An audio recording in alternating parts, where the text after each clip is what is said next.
mind him too much. No, it was a nice trip.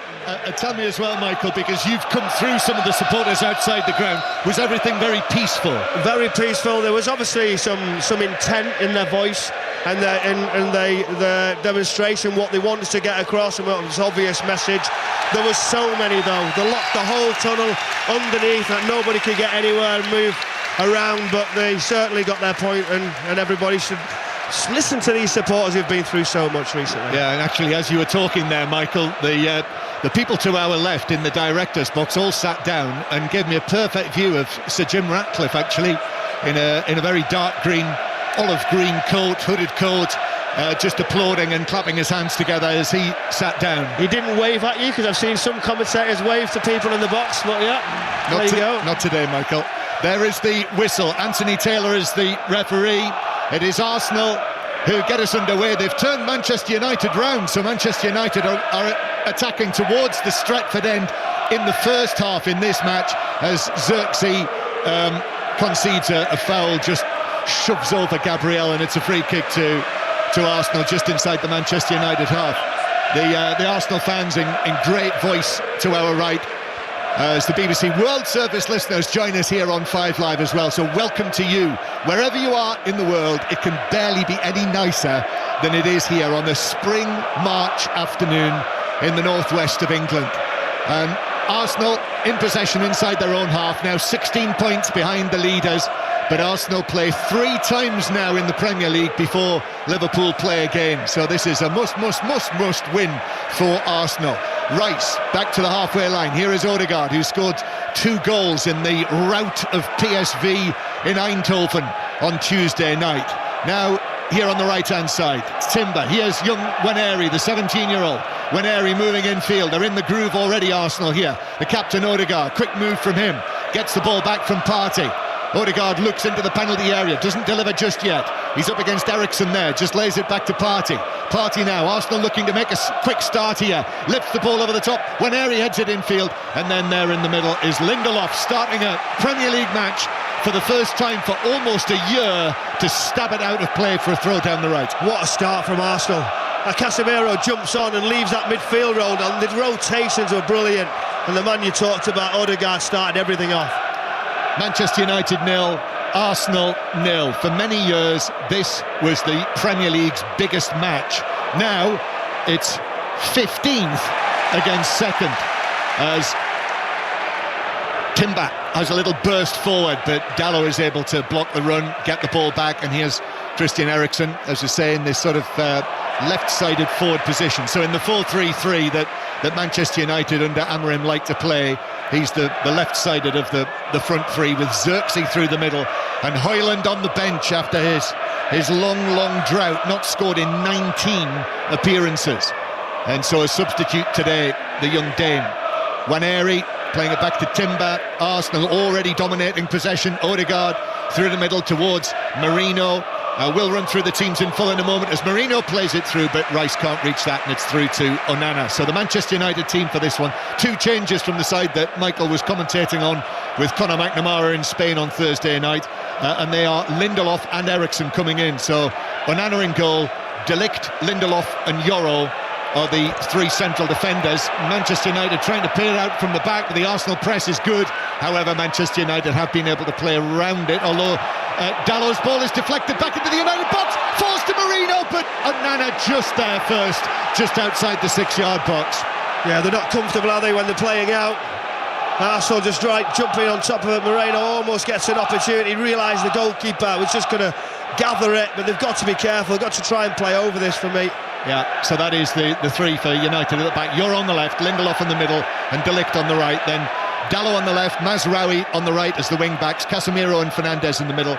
And then, as we say, Garnacho out towards well, he's actually on the left, just as I look at it now. Xerxes through the middle, and Christian Eriksen. And Arsenal, just the one change from the side that started in the Champions League. Calafiori at left back. He's chasing this because Mazraoui's able to take that down. Mazraoui up against Calafiori.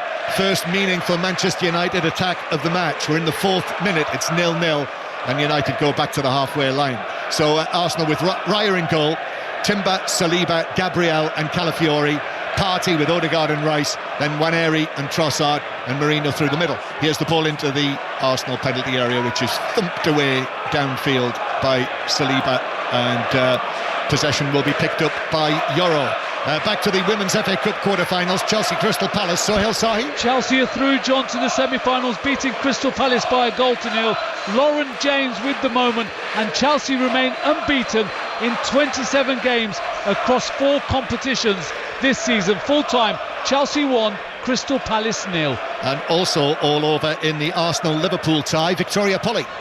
Yeah, full-time Arsenal 0, Liverpool 1. Sophie Roman-Hawke, 78th minute goal. The difference here, her shot going in off the post and the keeper. To make matters worse for Arsenal, England striker Beth Mead forced off at half-time. It's 2 wins out of 2 for interim Liverpool boss Amber Whiteley. They're through to the semis by 0-0. And earlier Manchester City through 2-0 against Aston Villa. And we do have a choice of listening right now, because the Rugby Union, the Six Nations, as Manchester United win a free kick centre field for a foul on Garnacho. The Six Nations match at Twickenham is right now on Sports Extra after the cricket finished with a victory, big victory for India in the Champions Trophy final. So England, Italy on Sports Extra right now if you tune across to your digital radio or via BBC Sounds. Free kick that Eriksson is going to check for Manchester United, and now we can see this is part of the protest here, that the Manchester United supporters, many of them on their feet in the box, as the ball is played into the Arsenal penalty area by Eriksson, but it bounces all of the way through and behind for a goal kick. Yes, part of the protest today, Michael, is that Manchester United supporters who are making their point have been asked to wear black inside the ground, and the feeling is that it's a reflection on what they see as, in inverted commas, the death of our club. So that's why there are lots and lots of people wearing black dotted around the place. Manchester United 0, Arsenal 0. Let's get an update from Twickenham with Chris Jones. England 42, Italy 17. Games really drifted in the last 10-15 minutes. Not a huge amount to report. John, England have got the job done. They've scored their tries. They've got the try bonus point. It gives them a fighting chance on the final weekend. 12 minutes to go. England 42, Italy 17. Yes, you'll hear all of those matches with us on 5 Live Sports Extra. BBC Sounds next weekend. And still, the Rugby Union Weekly is daily during the Six Nations. Almost hourly at times, as Chris Jones, I'm sure, will know. But that is available via BBC Sounds. Odegaard playing the ball into the box. Rice chests it down. Little ball through, but Onana is there just to scoop it up at the toes of Trossard. And Manchester United survives that little scare as well. Do you know what? The clever runs, the timing. Declan Rice coming in off that left-hand side, just trying to nip in between that defensive line of Manchester United. But Odegaard just sees him, doesn't he? Then you can't touch him, and the ball's just trying to sit down. But really intelligent run from Rice. Manchester United bringing the ball up to halfway, but Yoro tries to lay it off to Dalot. It's behind him, and it's out of play for a throw-in to Arsenal. That's my point, though. Do you know when he steps forward, it's not with intent, it's not with real belief that you're going to be able to do it. So why overplay at times when you know they're going to press you? It's a big game for Xerxes, isn't it? Talking about Højlund in the week, he didn't really get involved. He didn't touch it nowhere near the amount of times. He's a little bit frustrated, and that's why he's changed it. Yeah, 19 appearances. He's so got the look of a centre forward who is just bereft of confidence, doesn't he? And so he's on the bench. I think he's got to go back to a few more basics, though. Just do it simple, get involved where you possibly can, but just leave the frustration. Yep, so it's Xerxes through the middle, Joshua Xerxes, who scored the goal for Manchester United in Sociedad, the 1-1 draw. It's a huge match on Thursday night, so that's the other thing, Michael, isn't it? That Manchester United today needs something, performance-wise, certainly result-wise, if possible, to give them something to build for that. It's a really difficult game, isn't it? Wedged right in between when you're lacking on numbers. You've got an extremely young bench. But he's thinking he might have to use some of those and say it is what it is. But what you don't want is a Drummond here, do you? You don't want to concede so many. So he's gone as strong as he possibly can. He's tried to affect it, but you just know Arsenal are just going to toy with them and move it around. Yeah, I mentioned all of the teenagers on the bench. 3 17-year-olds on the Manchester United bench today. Arsenal in possession right now. Sunshine splashed across the east stand to our right as Odegaard, fair head to the edge of the box, gets it back from Rice. Odegaard still going, taken on by Merino. Left foot shot just wide of the foot of the right post. Manchester United opened up again, and Marino couldn't direct his shot on target. Yeah, Steve Crossman asked me before, didn't he, about Odegaard. Well, he must have been watching him quite a bit, because he started well, drinking inside, clever passes. He's alive, isn't he? He's alert, he's quick, play and follow, and then from there on things open up. Moreno is looking to sneak it near post. It was clever. Yeah, wide by a yard, and Yoro has sat down. And I did wonder, you know, when he made that pass out of play behind Dalot, whether he just tweaked something then, and now he's receiving treatment on the edge of his own box. It wasn't normal, was it? The pass, it just was still a little bit lacklustre. But what's he going to do? What's his changes? He won't want to do that straight away on the way in. When I was just having to think about the team, and you were thinking, which ones is he going to be able to put on at what moment? Collier would have been the one you'd have sort of said, right, is going to get an opportunity. Well, Fletcher, Morehouse, and obviously in the middle of the pitch is where he's struggling defensively. There's only a young one, isn't there, in the mass? Yeah, just for the record, those substitutes for Manchester United, 2 goalkeepers on the bench today, Dermot Mee and Eli Harrison. And I mentioned Hoyland, but also Aidan Heaven, recently signed from Arsenal, Harry Amas, Toby Collier, Chido Obi as well, another former Arsenal youngster, Jack Fletcher, and Jake Moorhouse. That's it. That's the Manchester United substitutes bench lineup. Even more inexperienced than the bench that Ruben Amorim named for the Tottenham match recently. Manchester United 0, Arsenal 0. Yoro is just being led off the pitch now, so play will resume again shortly. He's just having a look across. He's asked for a bottle of water. There's a Nana's goal kick, drifts straight out of play, and he is coming back onto the field. Back to Twickenham, Chris Jones. Italy try, powerful carry from Zuliani, the replacement back rower, stopped just short, and then Menoncello strolled over. England have let this one drift. They've got enough, but the Twickenham crowd would desperately want to see them finish with a bit of a flourish. England 42, Italy 24, 7 minutes to go. Yes, it's the weather for a Menoncello, I would have said. Here's Bruno Fernandes playing it forward now for Garnacho, who takes the ball away down the right-hand side. Garnacho still going. He's got Mazraoui available. Still going, Garnacho. Little ball, it was behind Mazraoui. Tried to shoot, shouts for handball in there. And the referee has given it that it was off the Manchester United man, Mazraoui.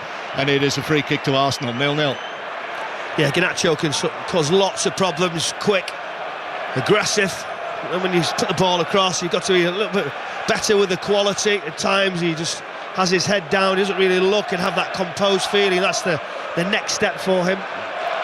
So Michael Brown is with us, Premier League midfielder, former Tottenham, Manchester City, Fulham man, as Mazraoui is able to get a touch on the ball and give it to De Ligt. So there's no Maguire, no Ugarte. If there's any doubt about those two, which obviously is, then not involved today. So one would suspect that they will be available for Thursday, but we'll see. You'll hear that match with us on 5 Live, by the way.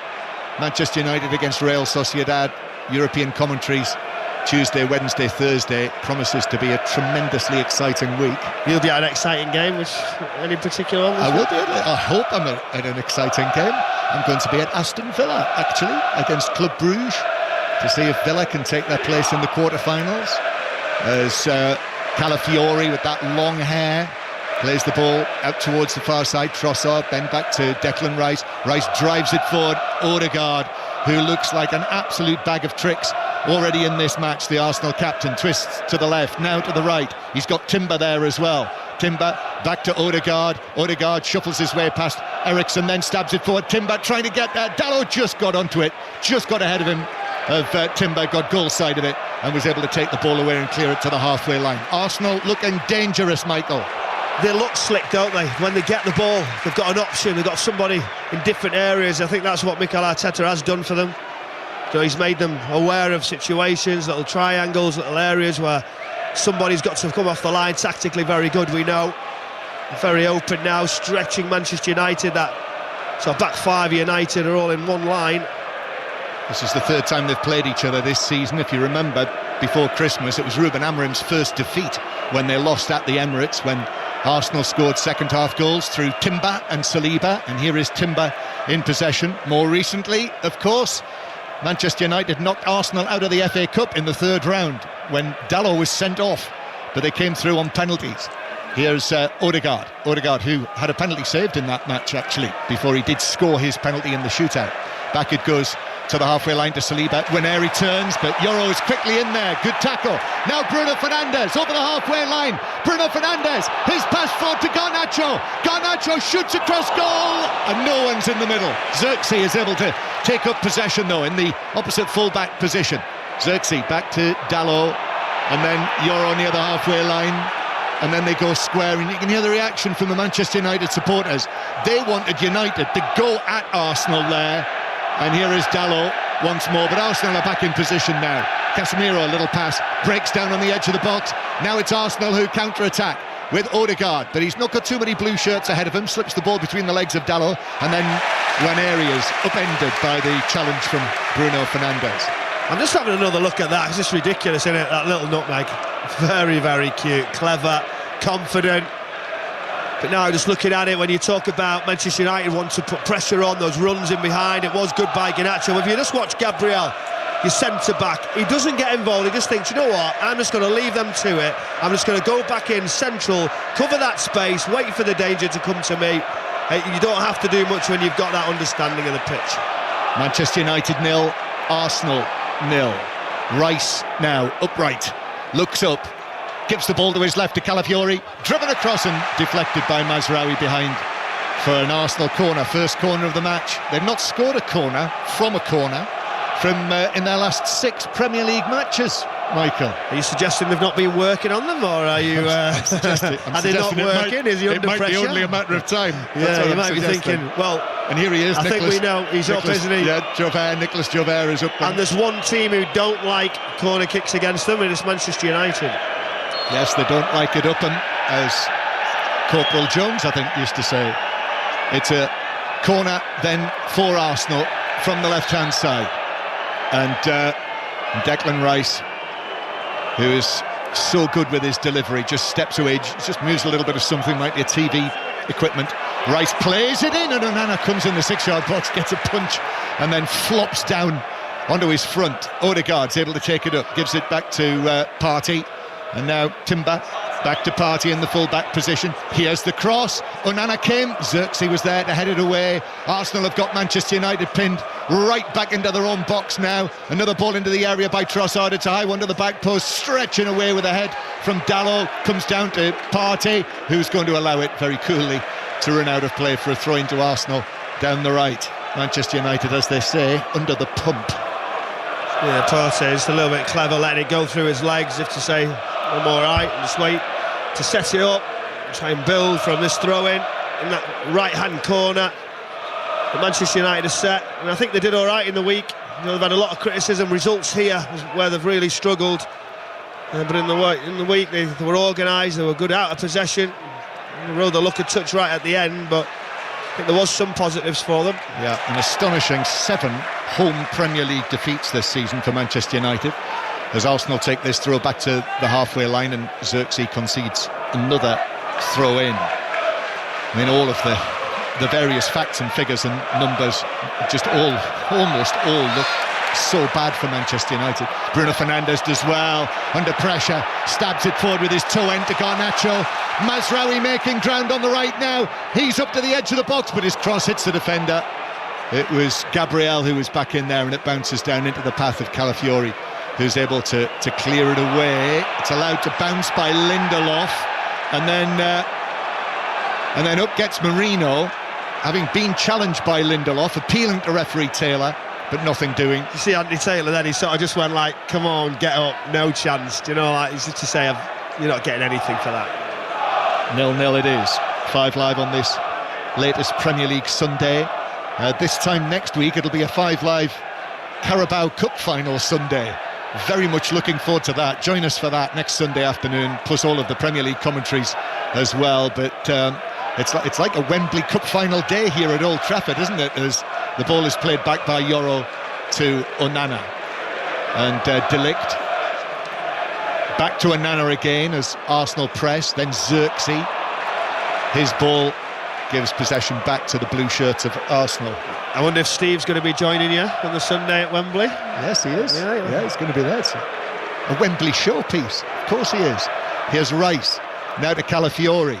Calafiori just tracking the ball in field. He started instead of Lewis Skelly, who was substituted in the first half on his yellow card in Eindhoven. And then through the middle nicely from Partey. Odegaard with a shot, but Onana's able to go down to his left. Wasn't overly stretched by that. Just had to a couple of quick steps and then down and made the save. Do you see how he just drifts into an area where he can get on the ball? Everybody's set and he just goes, right there, where's my angle? He's clever, isn't he? He understands those little areas, what's around, checks his shoulder, pushes the ball into a space, and then he's got options, gets his shot away. Wasn't the cleanest, still good play. Yeah, the England-Italy match right now is over on Sports Extra.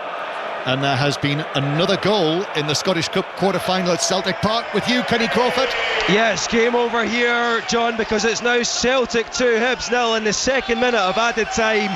The goal scorer, former Norwich City striker Adam Ida from 6 yards, cut back by Luke McCown. He did really well down the right-hand side. It's going to be Celtic joining Aberdeen and Hearts in the semi-finals of the Scottish Cup. Just 3 minutes left to play. Celtic 2, Hibs 0. So Ida and Maida with the goals for Celtic. 2-0 against Hibernian, as Kenny says, on the way through into the semi-finals. Earlier, Chelsea winners by 1-0 in the 5 Live commentary match. You might also have been listening to the dramatic Tottenham 2, Bournemouth 2, when Bournemouth were 2-0 up. We've already heard live on the programme from Ange Postecoglou, who seemed to be in sparky mood again, I thought, with Mike Williams in the interview. We might play a bit more of that later, as Eriksen plays the ball forward for Manchester United, comes down for Dalot, but Arsenal are back with it. Here's Timber, then into the centre circle to Declan Rice. Declan Rice is able to stride forward, red shirts pouring back into position, and so Trossard, who scored the winner for Arsenal last time they were here last season. Trossard. Arsenal have actually won their last 4 league matches against Manchester United. It's a club record in this fixture for Arsenal to win 4 in a row. And again, Manchester United supporters in the black coats and the black shirts are on their feet, clapping their hands, as Arsenal with Nwaneri just down in front of us. Ethan Nwaneri, who's made such an impact this season. He is 18 earlier this month. Remarkable, really, that he's doing this as a 17-year-old in the absence of Saka, as Odegaard now runs to the edge of the box. Marino, and then a clever touch there by Nwaneri. Had to be quick there, quick of mind, just came to him, just passed it back safely. I mean, how composed is he? Do you know, for the age and what he does? Wonderful. I do something special to say that's normal. It isn't normal, is it, at that age, for him to be able to handle the situation as well, the temperament, spot on. You just want to see him get a 1v1. I want to see him get a little bit of flair into his game today, because it's what we want to see. He's got everything. He's just got a shoulder now, trying to get a little bit of space. Yeah. 8 goals he's got now this season. Amazing, isn't it? He's a 17-year-old. Go on, open up, give him the ball. Let's see what he's got. Timber to Rice. I see Rice's hair just flick as he moves his head to one side. Here's Odegaard, then Timber, edge of the box. Nwaneri's after it, but Timber keeps possession, takes it away from Dalot, then comes back in field. Casemiro got a foot on that. Casemiro, the Manchester United 33-year-old, as Arsenal go back towards the halfway line. So we'll go back to London, back to Twickenham, and Chris Jones. Final play of the game, England try. Ben Earl going over, 7th try. Here's Finn Smith looking to convert all 7 of them. He's just pushed this one to the left. So England win. They win handsomely. They get their try bonus point. Messy at times. England not always able to keep up the momentum, but they have done what they needed to do. England 47, Italy 24 full time, although a few worrying injuries, notably to Ollie Lawrence, that we'll get some news from Steve Borthwick about shortly. Yeah, we will hear Steve Borthwick, I'm sure, on 5 Live Sport. Maybe at half-time in this match, we will see. They'll just be wrapping up things. Matt Dawson is over on Sports Extra right now, so you can hear his verdict. I suspect we'll hear from him later as well too. And as I say, all of it packaged up for you on the Rugby Union Weekly, which will be available on BBC Sounds later. Here's Bruno Fernandes through the middle for Manchester United, 30 yards out, gets it back from Xerxes. Here is the balding Eriksen on the left. Right-footed ball goes all the way over there to Garnacho on the far side, who takes that down into the box against Calafiori, and then I think the defender just got a touch on that. He's able to play it back though. Here's the cross, deep over everyone at the back post. Dalot and Xerxes there for Manchester United, and in the end the ball rolls out of play for an Arsenal throw-in next to that corner flag in front of the tunnel. Just a bit of confusion, wasn't there? Back post with Xerxes. I thought the ball was going to be good as De Ligt just flicks it over. It was good work initially from Garnacho. Couldn't find the space and then just rolls it back. Nice pace on it. And then the ball could just get whipped right around that back post. It just didn't fall for Manchester United. Timber scrambling at the back post. Throw into Arsenal, which Rice receives and hooks away, but it comes back at the Arsenal penalty area. Partey then in a tight space, away by Timber, and then the ball is won illegally, says referee Taylor. It just seemed to be a coming together. De Ligt and Merino. There was another United player there as well, wasn't there? Was it Yoro or was it Mazraoui? It was, and they've collided, and Anthony Taylor's given that as a free kick against De Ligt. It's not a foul for me. Do you know? I think it is an unusual sort of coming together. There is that contact, and then it was just play on. It was just the way they bumped into each other. You can see like they're both hurt on the floor because of that. You don't see each other. You just fall. If you just have a little look here now, it's got to just be play on, or go and check that they're okay. Yeah, the ball actually deflected away. We've just had a chance to see it again on this screen in front of us here. The ball actually deflected away, and De Ligt, who was arriving on the scene, missed the ball completely and ran into Merino. So I think it's fair enough. It was a free kick. We will continue to have a stoppage. So I think the final whistle has gone in today's Scottish Cup quarter-final. Kenny Crawford? Yeah, it has, John. Full-time Celtic 2, Hibs 0. Not the barnstorming game many expected, but Celtic have done enough to join Hearts and Aberdeen in the Scottish Cup semi-finals. The goals from their go-to man, Daisen Maeda, in the 39th minute, his 27th of the season. Then Adam Idah got his 14th of the campaign a few minutes ago. The remaining quarter-final is tomorrow night between Livingston and St Johnstone. Full-time Celtic 2, Hibs 0. 0-0 at Old Trafford. Arsenal on the move. Merino in the box, back to Rice, then it comes back. Partey with a shot, that hits Eriksson, loops into the air on the edge of the box. Header won there by Casemiro, and the referee has given that for a foul by Rice on Casemiro. So that's a free kick to Manchester United on the edge of their own box. I noticed the TV cameras were just showing a close-up of Sir Jim Ratcliffe, who's sitting about 20 yards to our left. I can clearly see the top of his head. It's Omar Barada, isn't it, who's sitting to his left, the chief executive who came from Manchester City. He was smiling away, wasn't he? Yeah, very nice. Yeah, Omar Barada, had a nice dinner with him. Very knowledgeable, some great stories. Very, very interesting what he can bring. And his knowledge, I think it was a very shrewd appointment from Manchester United, that's for certain. But he's got a job on his hands. He has got a big job on his hand. The problem is the guy to his right doesn't always let the guy to his left do his job, because he has full control of his businesses, rightly so, but he's not always a specialist in football, is he? No. If I was the guy on the left, I'd be staying as close as possible at all times to the guy on the right. So he's getting something. He might pay the wages. He's getting something right. Here's Trossard. Trossard with the ball into the penalty area, which is blocked behind by Bruno Fernandes, who gets a low 5 from Mazraoui, but it's a second Arsenal corner. Now, from the first one, which was also from the left-hand side, it did cause some alarms, didn't it? It did cause a lot of alarms, but I'm glad I'm sat to the left. That's why I've sat in this seat. But there you go, John. But yeah, great deliveries, just understanding. Stick with me. Yeah, still try. But this is a big, again, when you're not good at defending corners and you come up with a team against you are, the nervous tension's there. They're not even watching the ball, Eriksson and Bruno Fernandes. Yeah, interesting. Arsenal have got no one in the 6-yard area right now, but they've got 7 players in the box. They're all in there now as Rice swings it in. Onana comes, and a grateful Onana catches it, then runs to the edge of the penalty area, and you can hear the reaction because he hasn't delivered it, and now he's delivered it, and he's given it straight to William Saliba on the halfway line, with Xerxes and Garnacho like the red arrows tearing downfield. Onana, unfortunately, got that all wrong. Do you want to say you've missed the boat? I think that was one of those moments, wasn't it? I mean, he realised he can't do it anymore. It was on one for Garnacho coming in off that right-hand side into the space. Moreno does so well, he blocks his line. But then I think if he runs into him, then he can't do it again because the referee will punish him for it. Yeah, missed the boat. I remember Bobby Robson saying once at one of the World Cups, he said, if we win, we'll be in the swim. If we lose, we'll be on the banana boat. Here's Merino on the right-hand side. Merino, little pass towards Partey. Partey now. United have got everyone behind the ball. Up goes the ball. Timber into the area, and Dalot got a touch on that, I think.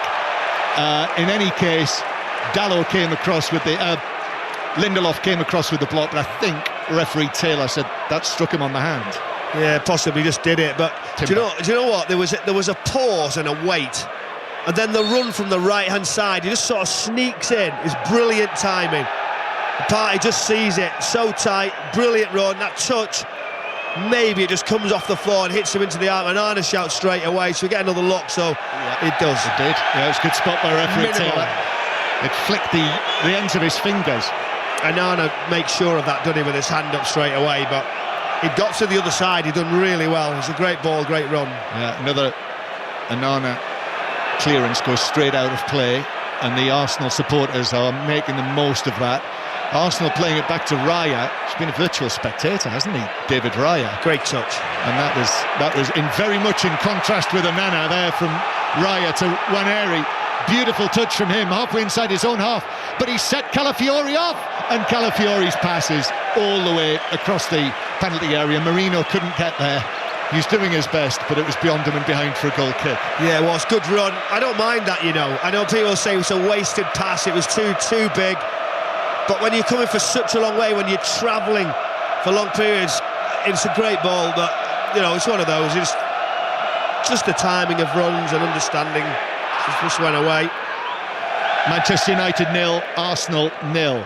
This is the first time I've seen Marino live as the false nine, and it's interesting, isn't it? His movement, I would say he's... But look at where he is now. Yeah. What do you do there now? Because Man United don't want to leave that slot, so that's where they get the extra one in the middle of the pitch.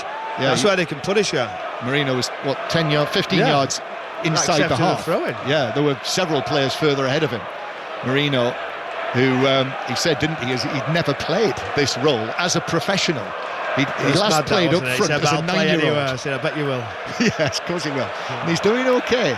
Here's Calafiori down the left. Calafiori takes it on, gives it back. Rice has to stretch and play it back towards the halfway line. And then Gabriel with a pass. What a pass that was. Trossard! Oh my goodness. Well, from our view, that looked as though it wasn't too far away, the top right corner. Maybe it was further away than I thought, but he found the space, shot from the edge of the area, and it is a goal kick. Do you know what? He wasn't even looking at the ball because the pass was sort of behind him, and he just knew where it was. Takes a touch without looking and gets onto his right, whizzes it far post, and it was well wide in the end, but you know, good effort. Flicked it with his heel, didn't he, Trossard? The pass from Gabriel was good, it was at pace, and the Arsenal supporters are really enjoying themselves here, and why not after what they did in Eindhoven on Tuesday night, as Onana clears the ball to the halfway line. Dalot heads it on, but that just gives possession back to Arsenal inside their own half. They'll happily take that. Yeah, Arsenal on Tuesday, the first team to score 7 or more goals away from home in a Champions League knockout match, and the first time Arsenal have scored 7 goals in a match since 2012. 6 different scorers. This man in possession got 2 of them. Odegaard gives it to Nwaneri. He was also on the score sheet. Timber ahead of him. He was also on the score sheet. Back it comes to Odegaard, and Odegaard now, second leg of that is on Wednesday night, as Gabriel scoops one forward, headed away by Mazraoui, and Garnacho is able to take it down and then play it back to Mazraoui in the right back area, who's being quickly put under pressure by Calafiori. Is able to find the pass up to Xerxes, and now here's Bruno Fernandes, takes it nicely, flicks it back to Yoro. There's space over here on the left-hand side. 32 minutes played, 5 live on the World Service from the BBC. Arsenal backpedaling now with Bruno Fernandes taking it on, ball through the middle. Eriksen nicely back to Bruno Fernandes. Then the attempted ball to Xerxes on the edge of the box was cut out for Arsenal. Here's Marino, the Arsenal number 23, the Spaniard, European champion last summer with Luis de la Fuente's squad, plays it back in field to Trossard, and Trossard through to Odegaard, who finds that space, turns to his right, gives it to Timber back to Odegaard, 25 yards out, little scoop into the box. Trossard tried to flick it, but didn't get, I don't think he got any touch on it, and it bounced through to Onana. Yeah, again, those runs, they're just trying to jump on the back of Manchester United. I think the flag was going to go up, but he just missed it right in front of Onana Trossard. But again, there is a sort of a style and a pattern with what they're doing, coming inside and the late runs from everybody with no pressure on the ball. Bruno Fernandes swings the ball out to here on the left-hand side. Still goalless. Arsenal have had the best opportunities. Eriksen back to Dalot, who strokes it back towards the halfway line. Just another lovely little gust of, that's almost warm air, isn't it, that's blowing across us here in our commentary position just to the right of the director's box. We've already heard from Wayne Rooney on the programme on 5 Live, and he will be on Match of the Day tonight. Wayne Rooney with the highlights with Mark Chapman as it comes back into the centre circle for Lindelof. Oh, and Casemiro's caught in possession. The pass was a little short. Arsenal were all over Casemiro. Rice won it back. Then Nwaneri, a little flick forward from him.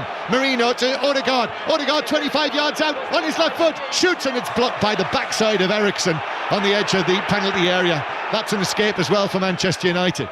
Still though, they're in danger because Merino looks up, gives it to Timber. Here's Declan Rice again, more over towards this right-hand side. Odegaard turns just outside the box into the corner of the area, then back to Timber, who gives it back to Declan Rice. Rice now who took a deflection there, which lifts it into the area. Lindelof on the stretch, jumps, gets his head to it.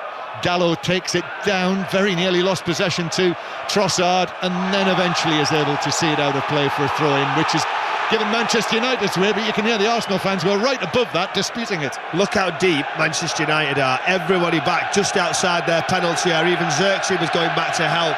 That's how much they've been forced into a negative situation. The fans want more, they want them to be more positive, but Arsenal are not allowing them. Mikel Arteta comes to the edge of his coaching area on the event of his 200th Premier League match as a manager. And remember, this is his first job. You know, to get 200 Premier League matches, and what is it in all competitions now? 275 in all competitions. Here is Nwaneri. Nwaneri takes on Dalot, right-footed cross, that's headed away, down and away by Lindelof. Eriksen was there in a red shirt to take possession and then clear it up to Xerxes, who was trying to win the free kick. Anthony Taylor's not having it. Saliba was behind him, but Xerxes went down far too easily. And referee Taylor says play on, and Odegaard now through the middle. That's a good challenge by De Ligt. One pass forward from Bruno Fernandes. This is for Garnacho to chase, but Gabriel was always going to get there first. Raya, one touch from him, passes it round Garnacho.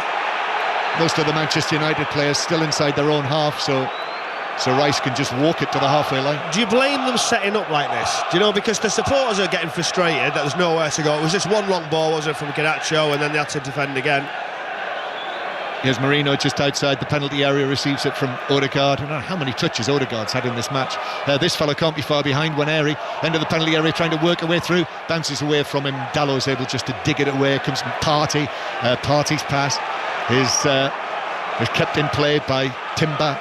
And then here he is again, Odegaard, who's able to move infield, unthreatened by Manchester United players. He is in the central third of the field. And Arsenal can start again. Half-time approaching. We'll have more on Chelsea's win, I'm sure, at the half-time break. And indeed we will hear from Enzo Maresca after Marc Cucurella scored the only goal of the match. So Enzo Maresca coming up at half-time. Chelsea have got their European match, their Conference League match on Thursday night. They're taking advantage into that. All of the British sides at home this week, as you've probably worked out since they were all away last week. Here is William Saliba in the centre circle through to Odegaard, who flicks it out to the right-hand side to Timber, and then Timber back to Odegaard, who takes possession in a deep-lying position.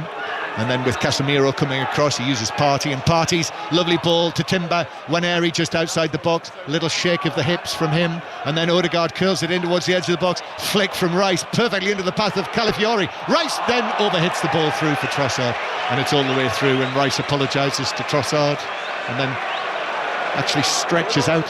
He literally reaches out to him and gives him a little touch on the forearm. Do you know what? I like Declan Rice in that advanced position. Do you know where he can get forward, he can make things happen. He's so dynamic, his recovery runs are still good anyway. But he's getting forward, some nice touches into the wider position. Just that last pass wasn't good enough, it got away from them, but it's been an interesting first half so far. Obviously Arsenal controlling the possession. Manchester United still look like they can create a chance. Yep, with the speed of Garnacho, and here is Xerxes now, but Partey's able to dispossess him.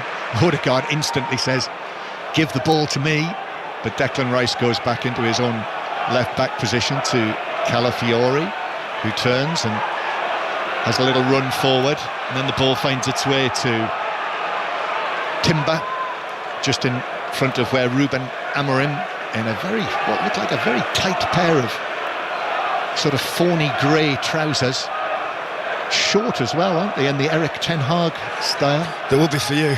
They would be for me. That's absolutely true. I'd be showing more than just a bit of ankle if I was wearing Ruben Amorim's trousers. Here's Trossard, back to Gabriel.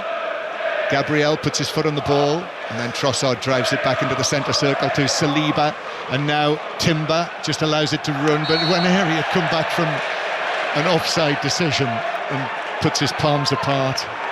There's a little bit of the sign of his youth, just being rather naively coming back from an offside position. Yeah, just switching off slightly, but here you go, the Arsenal supporters again, putting the pressure on the goalkeeper.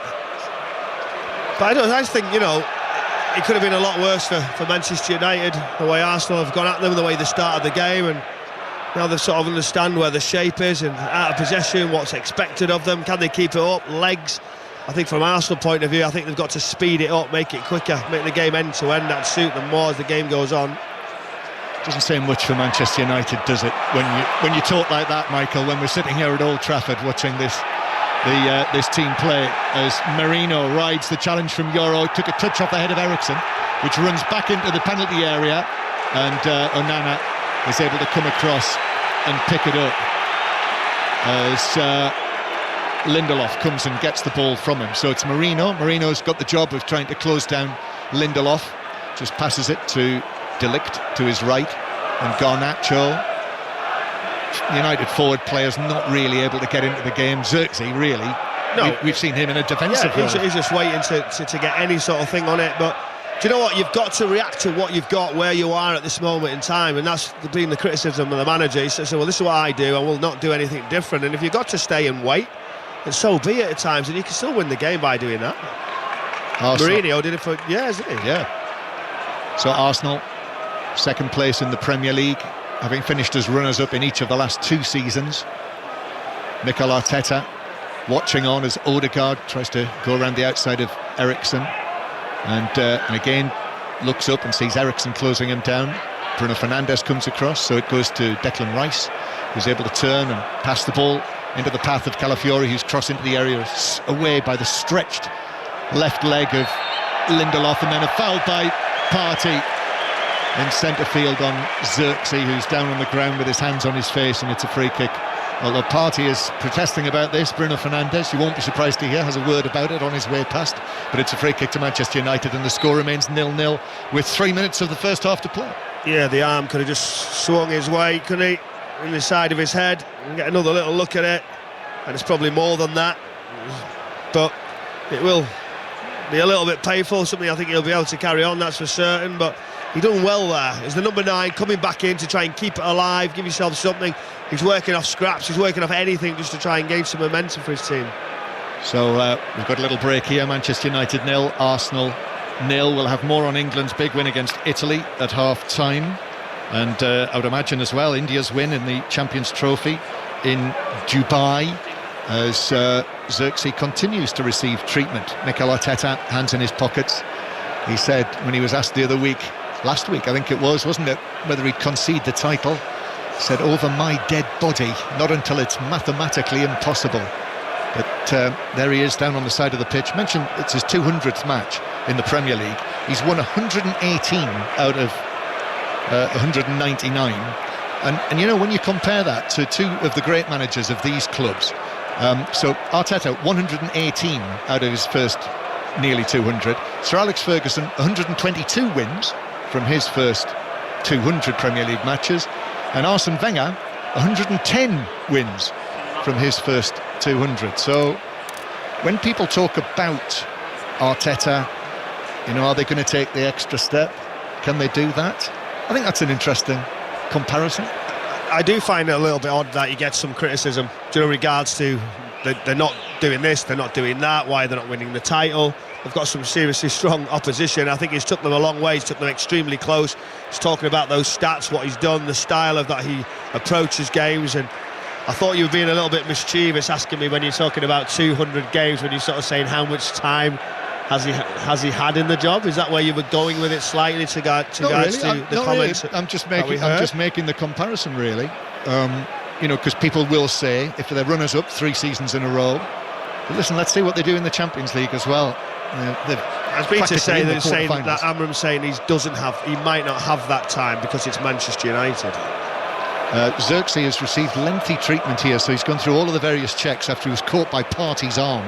And also, during the stoppage, Lenny Yoro was given some spray to put on his ankle, so he does seem to have an issue, Yoro. And yeah, he's really hobbling, actually, just as we watch him there, Michael, did you see that? Just really hobbling, Yoro. And I think perhaps with the lack of options on the bench for Manchester United, he might just have to, and I mean, he's got his socks down as well, Yoro. He is really struggling. Yeah, struggling. They're in no rush now. They don't want to make any changes. Here we go. 4 minutes of added time. Garnacho bursting forward, and he is sent bundling down by Trossard, who was trying to stay with him.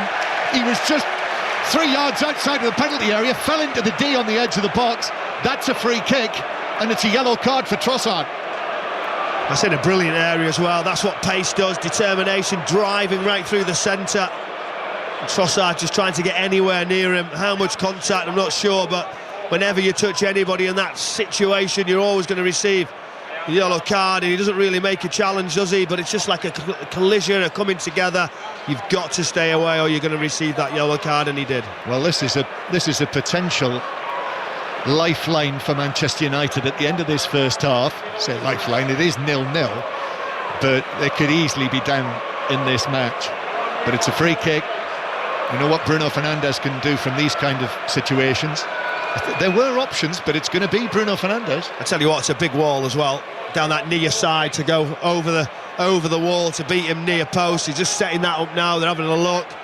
But does he go right across the goalkeeper? Has he got that late whip? Can he get that up and over the top into that near corner, or can he go right across it into the far?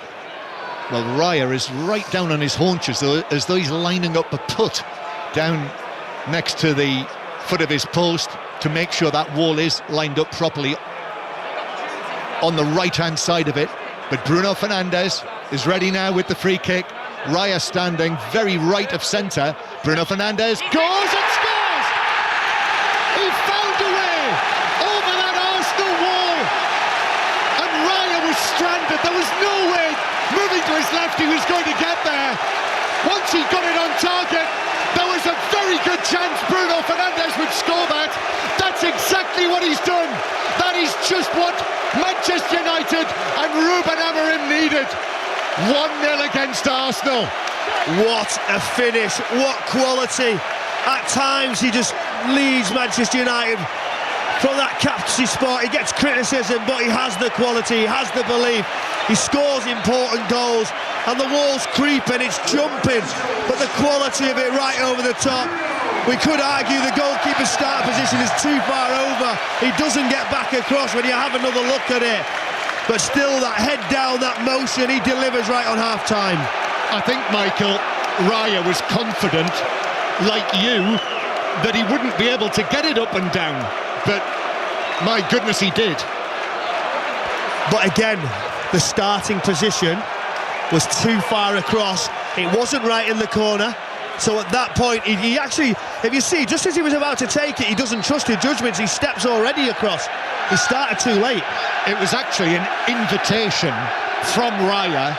It's like a challenge, wasn't it, to Bruno Fernandes? See where I am. And he, you know, as from the goalkeeper's point of view, he was standing probably only, couple of yards in from the right post. And Bruno Fernandes just over the wall into the other corner. And if you look at the angles as well, sometimes it can go just head high or just over the shoulders in between the two, and that's probably what it did, and it allowed it to dip, but he hits it so clean. It's a good strike, and once you get into that area, I said you don't give a foul away in that position, and Trossard had to just say leave him alone. So 1-0, Arsenal are losing this match. If they want to stay at all close to to Liverpool. Obviously, they've got to win this. With this scoreline, we will be looking, won't we, to see how many more points Liverpool need to clinch the title after today. The answer to that, by the way, if they lose this, they'd need a maximum of 15 points from their 9 matches in the Premier League to clinch the title. Here's Nwaneri who takes it on down the right, and it's blocked behind by Dalot. Still, we play out at the end of this first half. Of course, there was the celebration, so time will be added on by Anthony Taylor. But we have a scoreline here at Old Trafford. Sun glinting on the roof of the old ground. Of Manchester United 1, Arsenal 0. Corner. There will be time to take this. Odegaard to take. It's the first one they've had from the right-hand side. Odegaard raises his right arm. Little steps. Then the ball curling into the 6-yard box. Lindelof got his head to that. I think the whistle does not go yet for half-time. Manchester United played forward to Bruno Fernandes. Bruno Fernandes with a long pass. There's the whistle when Manchester United were on the attack. Bruno Fernandes played the pass for Xerxes and Garnacho, who were chasing it, and Xerxes actually runs 25 yards towards Anthony Taylor, and his teammates actually step into his path and stop him from getting to the referee because he was going to remonstrate about that decision. But 1-0 Manchester United lead, contrary to all expectations. Well, you look, you stay in your shape, you frustrate, you wait. Manchester United fans didn't like the way they'd set up with that approach, but I tell you what, they'd like the result at the end if it stayed like this, and you get quality on the pitch with pace. That's what he's got, Bruno Fernandes. Just having a look at him as he's walking off in our monitors. He just seems to single-handedly at times lift Manchester United. He's had his criticism, he's had people who don't believe what he's good at, but I think, and listen to people inside the training ground, he's set standards, and you get your rewards like that. Yeah, applause from behind him as he walks away down to the extended red tunnel. Loud and warm applause. I think I heard a little chorus of "We Are Staying Up" in there as well from the Manchester United supporters. But Bruno Fernandes, his 12th goal of the season. That's 3 in his last 5 appearances as well for the Manchester United captain. That free kick deep into added time at the end of the first half here means that Arsenal have had their chances. Arsenal, who've scored 7 in the Champions League on Tuesday night, but who've not scored in their last 2 Premier League matches, have not scored here either and are losing at the break. Manchester United 1, Arsenal 0. Michael Brown, they were chanting, by the way, "We are staying up." They were doing that just after the ball went in the back of the net as well. Sometimes you look at a free kick and the goalkeeper just looks small for some reason, and it just looks like there is the gap for that to happen. And like you said, it wasn't right in the corner. I mean, it certainly had enough power, but are you looking at the goalkeeper a little bit there? We are. I mean, you've got to. I said straight away, that wall looks impressive. It looks big, it looks organised, it looks there. But then when I seen him go and set up, he started really right, because I'm thinking, is that the only place that Bruno Fernandes can do? Just whiz it right across into that far top corner. And he sort of goes, right, he'll do well to beat me near post. He reacts a little bit late, always sets off, and then maybe he just can't move his feet to get any more height. And it beats him quite comfortably. You were talking about Manchester United's approach, and we could hear that the United fans, and they're not happy about it, and they don't like to see them setting up to defend against anybody, even a team like Arsenal. The reality, though, is that's their best route to the success, and we've just seen it play out. Yeah, but we know that. But what the fans, and sometimes you listen to the supporters, and they don't understand everything that's going on within the team, what they've got, what injuries, what legs, what you're coming up against. And there's different ways to win games at times, and that's what you have to do. When you're Manchester United at home, you're fragile, and again, you're getting overrun. So at times, if you just sit in and wait, you see what Arsenal can do to you and how creative they can be at times, and you know you can score a goal. That's the difference. I mean, you've got pace, you've got quality at the top of the pitch, and they've done that. There's a long way to go, but it's something to build on. The plot thickens at Old Trafford. Manchester United 1, Arsenal 0. Second half commentary, of course, to come with Michael Brown and correspondent John Murray. Other Premier League scores: Chelsea 1, Leicester 0, Spurs 2, Bournemouth 2. In the Championship, Portsmouth beat Leeds United, earlier the leaders, by 1-0. In the Women's FA Cup, Manchester City, Liverpool and Chelsea all through to the semi-finals, joining Manchester United. Celtic are through to the semi-finals of the Scottish Cup after a 2-0 win over Hibernian. Reaction to a lot of that to come, and England 47, Italy 24 in the Six Nations after the news on 5 Live with Fraser Denton. This is BBC Radio 4. 5 Live. Listen on BBC Sounds. Thank you, Steve. Good afternoon. A man's been charged with murder after the fatal shooting of a teenage boy in South London last week. Nathaniel Burrell, who was 16 and from Stockwell, died on Tuesday. 32-year-old Omar Prempe is due in court tomorrow. The Ukrainian military says its forces have been involved in more than 160 clashes with Russian forces in the past day.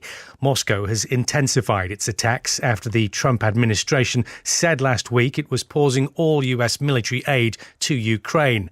A number of European countries have since announced additional support for Kyiv. The head of the European Commission, Ursula von der Leyen, says the investment is in response to a rapidly changing world. Our European values, democracy, freedom, the rule of law, are under threat.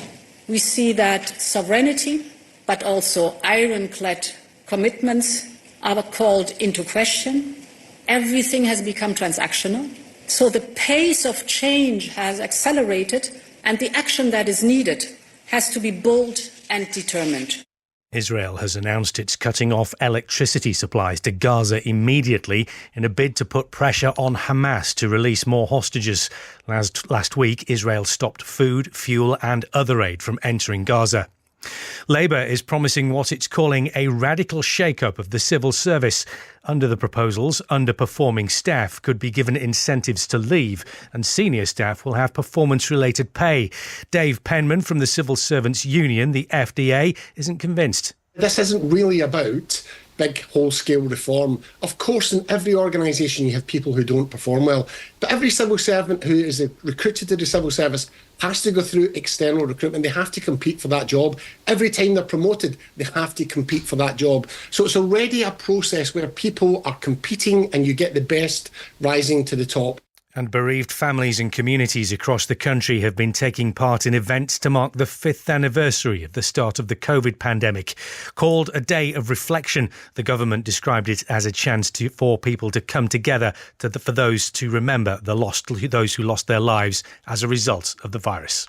This is the football story of the century. It's pandemonium, it's ecstasy. It's an authoritarian regime. For the past 15 years, English football has been dominated by Manchester City. 8 Premier League titles, 6 League Cups, 3 FA Cups, 1 Champions League.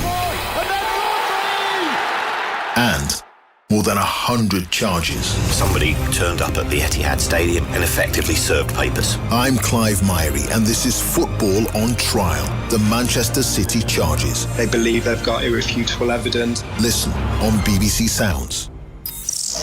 This is 5 Live Sport with Steve Crossman. Listen on BBC Sounds. It's Manchester United 1, Arsenal 0 here inside Old Trafford. Second half commentary on the way on 5 Live. Elsewhere, a late penalty for Tottenham saw them come from 2-0 down against Bournemouth to draw 2-2. That draw keeps Spurs 13th in the table. Bournemouth move up a place to 8. They are 2 points shy of Brighton in 6th. Anthony Iraiola's been speaking to Mike Williams. Anthony, that was an entertaining game for the neutral, but you must leave here feeling pretty frustrated.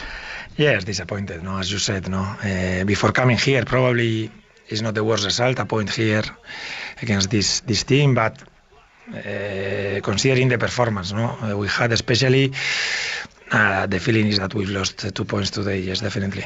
2 points dropped this afternoon then, but are you still very much in the mix for European football? Is that the target and objective for the rest of the season?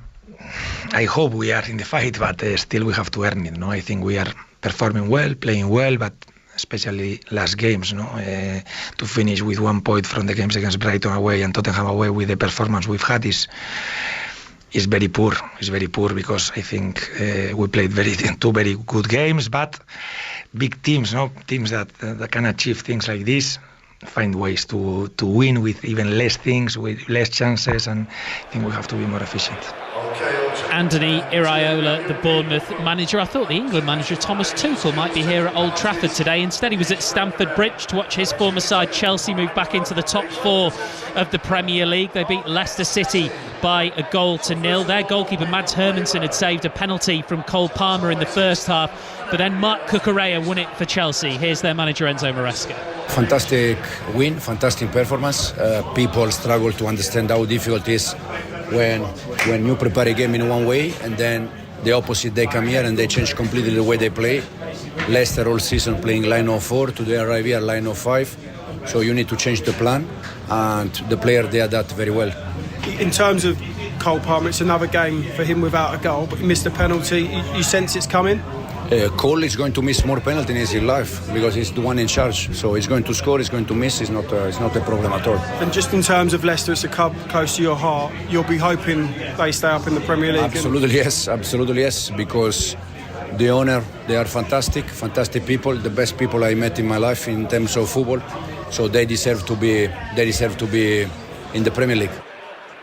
Just watching some of the penalties being taken here at Old Trafford. The mascot Fred the Red in goal at the moment. We saw Cole Palmer have a rare penalty saved. Goodness me, whoever that fan is has just absolutely smashed it into the top corner. That's what Cole Palmer should have done. Lines open for 606 08085 909 693 to speak to Robbie Savage and Chris Sutton. Robbie's with us. Afternoon. Afternoon, Steve. How are you? Yeah, very good, thank you. What do you want to get into tonight, do you think? Well, obviously this game will be at the front of 606, I'm sure. You've got to say, if Arsenal don't get anything here, the way they've dominated possession, 68% possession, conceding that goal just before half-time, got no idea what the keeper's position is. The ball goes to the middle of the goal. It's been a game of a lack of end product in the final third from both sides. But Arsenal, if they don't get anything here, it's Liverpool's title. Give Liverpool the title today. Nobody's going to catch them. But Bruno Fernandes, Steve, it's always a huge debate on 606 and ex-Manchester United players. Bruno Fernandes now has been involved in 25 goals plus for the last 3 consecutive seasons for Manchester United. What will they do without him? Chelsea, big win. Chances of Champions League. Leicester are going down along with Southampton and Ipswich, it looks like. And Spurs, Bournemouth have gone to Spurs, and this is where both clubs are. They're disappointed and they feel they've lost 2 points there. I totally agree. I thought they were the better side. Spurs in 13th. Spurs fans, where are you going under Big Ange? Lots to talk about, Steve. I'm sure it's going to be a good second half. Arsenal surely got to be more, have created more chances. Yes, they haven't got a centre forward, and people talk about Højlund, Steve, but any Manchester United centre forward in this team will not score goals because of lack of creativity. 08085 909 693 606 with Robbie and Chris Sutton. As soon as we are done here at Old Trafford in the Six Nations, England scored 7 tries as they beat Italy 47-24 at Twickenham, so they are as well placed as they possibly could be to take advantage of any final day slip-ups by the leaders France next weekend. Jamie George got his 100th cap for England this afternoon. Here he is with correspondent Chris Jones. Jamie, magic day for you, no doubt. I imagine a few things top walking out there by the whole crowd supporting you with your little girl as well. Yeah, so special, and memories for a lifetime for sure. I was sort of just saying then, I'm pretty glad it's over. All the attention can go off me now. I'm pretty happy about that. But I'm so grateful to everyone in the team, all my family and friends, but also all the fans that came out today for making today very special for me. Was it quite kind of humbling, gratifying to see how many people have got in touch to wish you well? Yeah, exactly. So many people that have been on the journey, from Hartford under 6s to, playing at Saracens to now in the England team, and ex-teammates, and, hearing from those guys, it's so special. A couple of times in the first half, did you think, come on Italy, don't ruin the big day?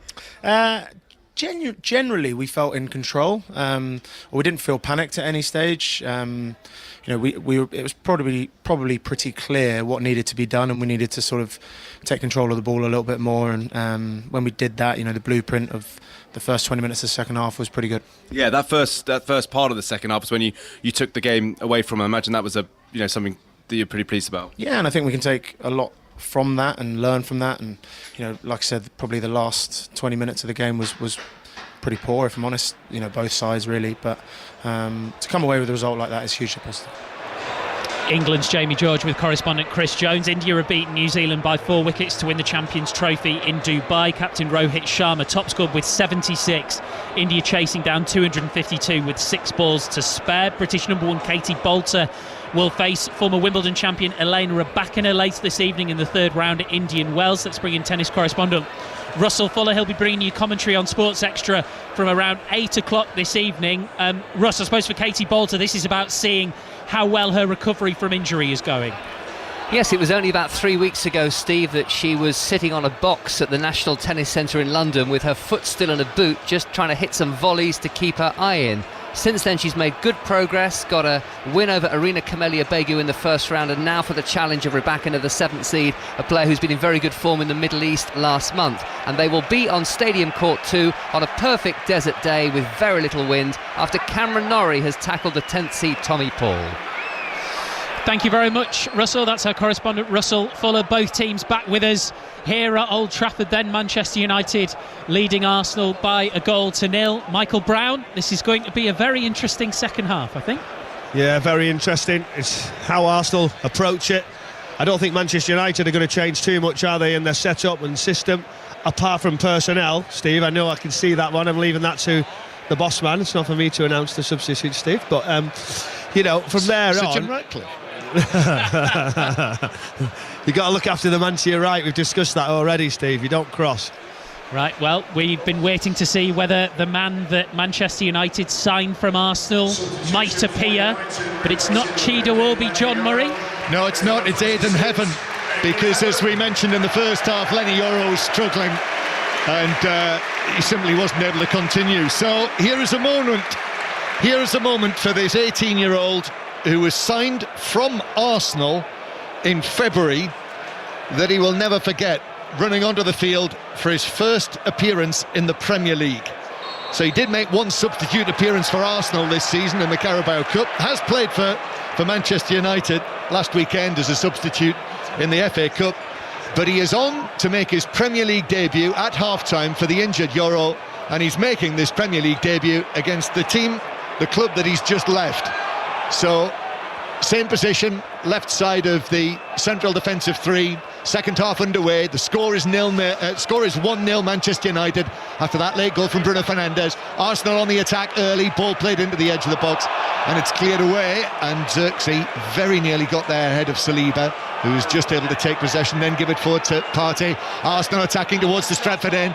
Trossard tries a shot, hits it straight into the back of Casemiro, and then Trossard's pass very nearly sets Garnacho away, and that tackle had to be made by Gabriel 5 yards inside his own half, where with the outstretched leg he made it and put it out for a throw. Yeah, big tackle. Looked like Garnacho was getting a little bit of space. His eyes lit up as the space was there to run into, but great recovery challenge. I'm looking to see how Arsenal come at Manchester United. I think you've got to do it, take risks, get up the pitch, be higher, sort of make it into a more energetic second half will suit them. But if he'd missed that, Gabriel, and if he'd taken out Garnacho, that could easily have been another Arsenal red card. However, he made it, he timed it well. So Manchester United now with Onana in goal. It is now De Ligt, Lindelof and Heaven as the three central defenders. Mazraoui on the right, Dalot on the left of the midfield, Bruno Fernandes and Casemiro in the middle, Garnacho, Eriksen and Xerxes. And Manchester United attacking now towards the east stand with Garnacho, little ball infield, Mazraoui back to Garnacho, angles it back towards the penalty spot, and Timber comes across to clear it away and plant it out for a throw down the right. And listen to the applause, warm applause, which has been a rarity today from the home sections at Old Trafford. Yeah, brilliant from Garnacho. Mazraoui in support as well. I felt like, I don't know why he slowed his run up. I thought he could have went himself and pushed the pressure on in behind, but a little 1-2 was very good. Eriksen, the pullback was there, approaching right on that penalty spot, but great covering. So see the great Peter Schmeichel appears down in front of us and takes his seat on the media benches as Manchester United take the throw. Mazraoui is able to get it down, shield it from Trossard. It was Trossard who conceded the free kick that led to the Manchester United goal. Mazraoui now tripping his way in field, but then runs into trouble. I think Casemiro might have got in the way there, but Garnacho takes it on. He drives it towards the dead ball line. His ball across is too close to Raya, who's able to fall forward and claim it securely. It was all about him, wasn't it? He won the ball back, he drove into the area, then pushed it line. That's a decent enough ball across the face, but that's where you need a Manchester United player across the goalkeeper. So the World Service are with us. 5 Live from the BBC. Ethan Nwaneri carries the ball forward down the right, and then back it goes towards Odegaard, square towards Partey. That sunshine is just beginning to disappear as Partey 30 yards out. Casemiro just prowling in front of him, patrolling that area. Partey again slips it forward towards Odegaard, who tries to twist through the challenge that comes in on him from Casemiro, but the Brazilian was able to get a foot on that. Arsenal low play it forward through Partey, and Lindelof just drives it, volleys it out of play behind Garnacho for a throw-in to Arsenal that Calafiori is going to take. 1-0 Manchester United lead. You know, Casemiro certainly was a strong tackle. Odegaard just felt that one, was just holding on to his ankle. But he's just got to do better, hasn't he, there, Lindelof? Yeah, just planted it out of play. Lindelof, 5th start of the season in all competitions, as Nwaneri is dispossessed by Dalot, who then miscontrols it. He was trying to knock it on to race after it and kicked it straight out of play. Don't say a word. That look said it. Teed him up nicely, didn't I? It's easy done, John. You know me too. You know me too well. Regular listeners will know what we're talking about. Here is Gabriel, who plays it square to Saliba, just rolls one out there to the far side to little Nwaneri on his left foot, plays it in surely to the feet of Partey, and then Timber to Partey. This is all on the right for Arsenal, and Odegaard's there as well, and Odegaard crossing with his left foot to the back post, and it is a stretch and a header behind by Mazraoui because he knew Trossard was there. So it's a corner to Arsenal, their first of the second half. Just look at the line, very disciplined from Manchester United. They've got to move the feet a little bit quicker, open up your body when those crosses are coming in, but again defended well enough, and just got to stop the crosses now at source. Yeah, having the lead, scoring that goal, it looks to have given them a little bit of belief. Taken short though, and the shot now from Odegaard on the edge of the area. It's taken short, it was teed up. It's given by Anthony Taylor as a corner, and Manchester United's players are asking why. He's suggesting, I think, that Onana, it was on its way over anyway, wasn't it, Michael? But Onana threw an arm up and it maybe just flicked the fingertips. Yeah, but when you look at the setup, the edge of the area, Eriksen sees it really quickly. Maybe there was a touch, maybe there wasn't, divided of opinions, but again, Manchester United got to do much better at the edge of the area to stop that. There's far too much space. It's debatable whether it did or not, but Anthony Taylor down at ground level believes that it did, so it is a corner that Odegaard is taking. He's clapping his hands to gain attention. Oh, Rice is free on the edge of the area and volleys it up and over the top of the crossbar and holds his head. If he'd been able to keep that down, that would have been something special. Well, this is well worked, training ground. That corner to the edge of the area. Declan Rice is waiting. That sidewinder, that volley. Have we seen that from years before on this ground? Beckham Scholes. Yeah. And also Odegaard there with the clap of the hand. That was clearly routine, wasn't it? And Rice, as you said, Michael, having given them space and let players go, Rice was all on his own there. He actually had time. He didn't need to rush it, but hit the shot over the top. He had to, because it would have been spectacular. Yeah, he did. As Timber now gives it to Nwaneri. Arsenal pouring forward in these blue shirts. Nwaneri's ball into the near post to stooping Lindelof, who kind of stoops anyway, doesn't he, his natural body position, but stoops a little more to head it round the near post and behind for another Arsenal corner. So what have they got? What have they got this time? As Onana takes a position at the near post. So if he claps his hands, it's going to the edge of the area. Yeah, I think he might be able to change it. They won't try that again, surely. Oh, why not? Well, Declan Rice has actually wandered away, but Trossard is in that position. Group of Arsenal players beyond the far post, as they all like to do. Now everyone does that, of course, now, with Arsenal having had all of that success with it. And then they go running across the 6-yard box. Odegaard plays it into the near post. Calafiori, that was blocked, and it bounces down, and Xerxes underneath it to volley it high towards the halfway line, where Declan Rice was able to send a header out towards the right. Xerxes wins a throw-in halfway inside his own half. So Manchester United 0, Arsenal 0. The Arsenal team, which I can't remember if I ran through it at the start of the second half, but anyway, Raya in goal, Timber, Saliba, Gabriel and Calafiori, Partey with Odegaard and Rice either side, and then Nwaneri and Trossard in the wide positions, and Merino as the false 9. Questions being asked, as we heard on 5 Live from Robbie Savage at half-time, as we discussed, Michael, about David Raya's positioning for the conceding of the goal. But Arsenal on the back foot here. Dalot's cross, Mazraoui! Oh, what a save save by Raya. Stuck out a right leg. I think it hit him on the knee. Mazraoui should have buried it past him, but the Arsenal goalkeeper with his right leg diverted it across the face of the goal and wide of the post. I can't believe he's missed it. It's a brilliant save. Yes, you've got to give credit to the goalkeeper, as we just discussed, criticised for that first goal, but then the move was quick. It was clever from Manchester United. It was a deep ball in, and he just looks at it, comes right across, and then just puts that side foot on. He's got to put it into the far corner. His eyes are watching it. He's looking. Goalkeeper falling back outside of that foot, just clears it away. Yeah, hit him on the shin, actually. Here's the corner then for Manchester United. Eriksen takes it to Bruno Fernandes. Eriksen then drives it into the box. That breaks down. Arsenal on the counter-attack. Merino tried to deliver it to Rice, but Casemiro was there to Bruno Fernandes, it was, who took possession and took it away from Rice. And then Nana had to be careful there, but he was, and passed it out here. Well, it's intriguing. Manchester United there. Manchester United will feel that they should be 2-0 up. Arsenal had chances in the first half, though, not able to convert. Strange, isn't it? Manchester United could be 2-0 up. Arsenal, who scored 7 goals in one match in midweek. Eriksen passing the ball forward, but there's too much on that, and Raya's able to pick it up. But Arsenal, who haven't been able to score now in over 2.5 Premier League matches without... Well, Martinelli's on the bench today, but without Havertz and Saka and Jesus, and now Trossard in on the challenge as Garnacho's gone down. He wants a free kick. Casemiro's in there. Anthony Taylor says play on, and then Calafiori is clattered into by De Ligt with a good challenge actually to put it out of play for an Arsenal throw. You know, Casemiro sets the tempo, then Bruno Fernandes gets after it, then De Ligt comes over with a strong challenge.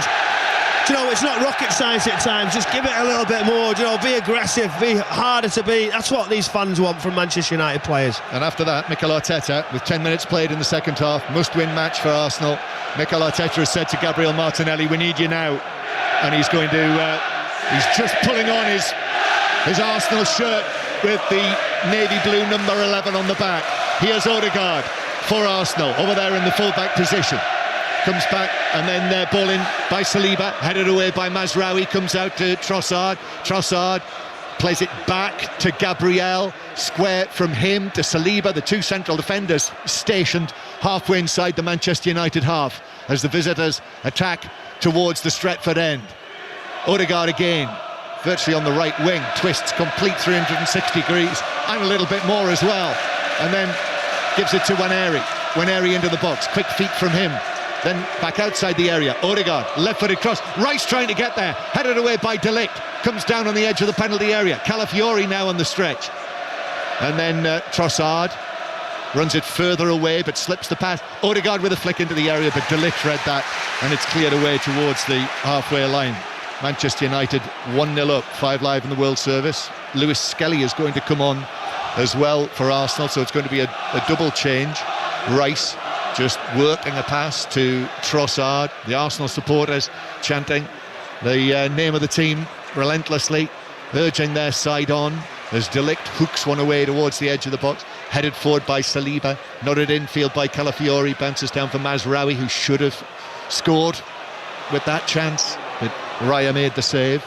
And Nwaneri and Calafiori are going to be the two players, Michael, that Mikel Arteta is going to take off, as Nwaneri actually is dispossessed by Dalot, who is able to see it behind for a goal kick. Yeah, you see that. He wants a reaction. He wants to set some sort of message straight away that he's not going to accept the situation where there are. So you control possession, control opportunities, and you find yourself almost 2 down, and that's the point. Manchester United have hung in there, and that was a big chance. And now Casemiro is starting to affect games in the middle with that experience, and now, as expected, Martinelli coming on to try and change things. Yep, Arsenal very, very pleased and relieved to see him back. Gabriel Martinelli, the Brazilian who's missed the last 4 matches with the injury that he's had, a thigh injury. So with, you would think, more Champions League matches to come in the quarter-finals against either Atletico Madrid or Real Madrid. They need as many bodies and fit men back and available as possible by the time that comes round. I think that's interestingly poised as well. So we'll have all of that covered for you Tuesday, Wednesday, Thursday as well. The other European competitions, commentary on 5 Live. Garnacho, ball into the box. Zirkzee with a flick! Oh, it's saved by Raya! I thought that was under him, but he threw a hand down, blocked it, and it remains 1-0, and that's now 2 excellent saves by Raya to keep Arsenal in it. That's unbelievable. Garnacho just puts it across and it deflects off Partey right into the path of Zirkzee. And it's one of those, as it's going past him, he flicks it back-heeled. And it looks like it's going into the far corner, and it's a great strong right hand. Comes across underneath his body, his legs gather it also. Big save under pressure, and it almost sneaks under him. That could easily have gone past him and in for 2-0 to Manchester United.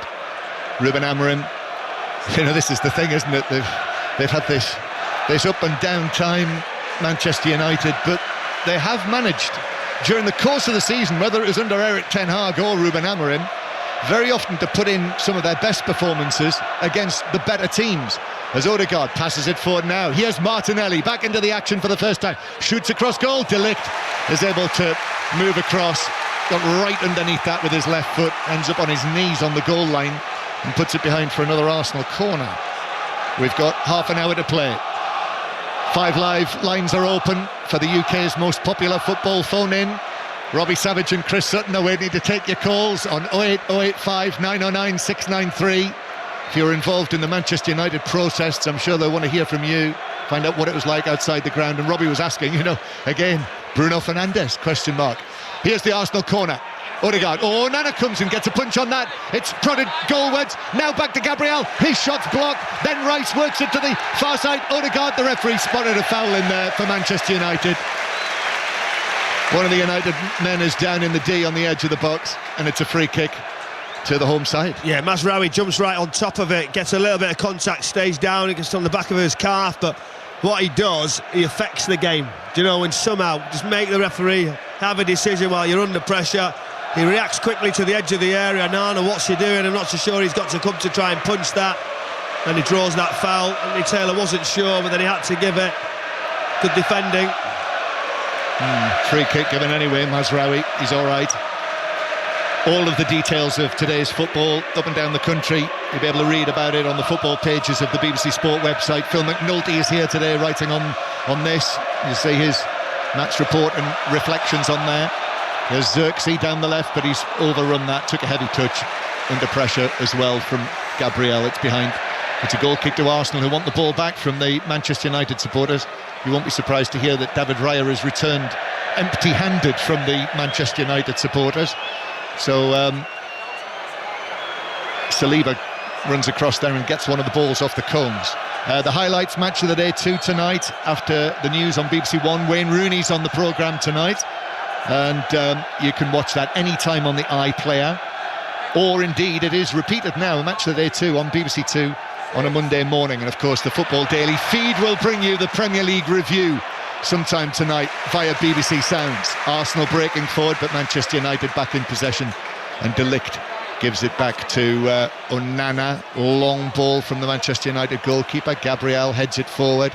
Arsenal here, urgency. Trossard now to Martinelli. Martinelli plays it out wide, but Odegaard has to make ground out there. Uses Timber, and then Partey drags it back infield. He's on his left foot, all right foot. In comes the challenge from Casemiro. Bounces to Martinelli. Timber with a cross. That's blocked by Manchester United. Arsenal try again, but United get a little foot on that, and Arsenal have to go back towards the halfway line. Less than half an hour to go, and this has got yet another one of those matches that have the makings of being a frustrating day in front of goal for Arsenal. This is a back foot performance now by Manchester United, but as you've heard, they have caused problems when they've been able to get forward. Still just the one goal.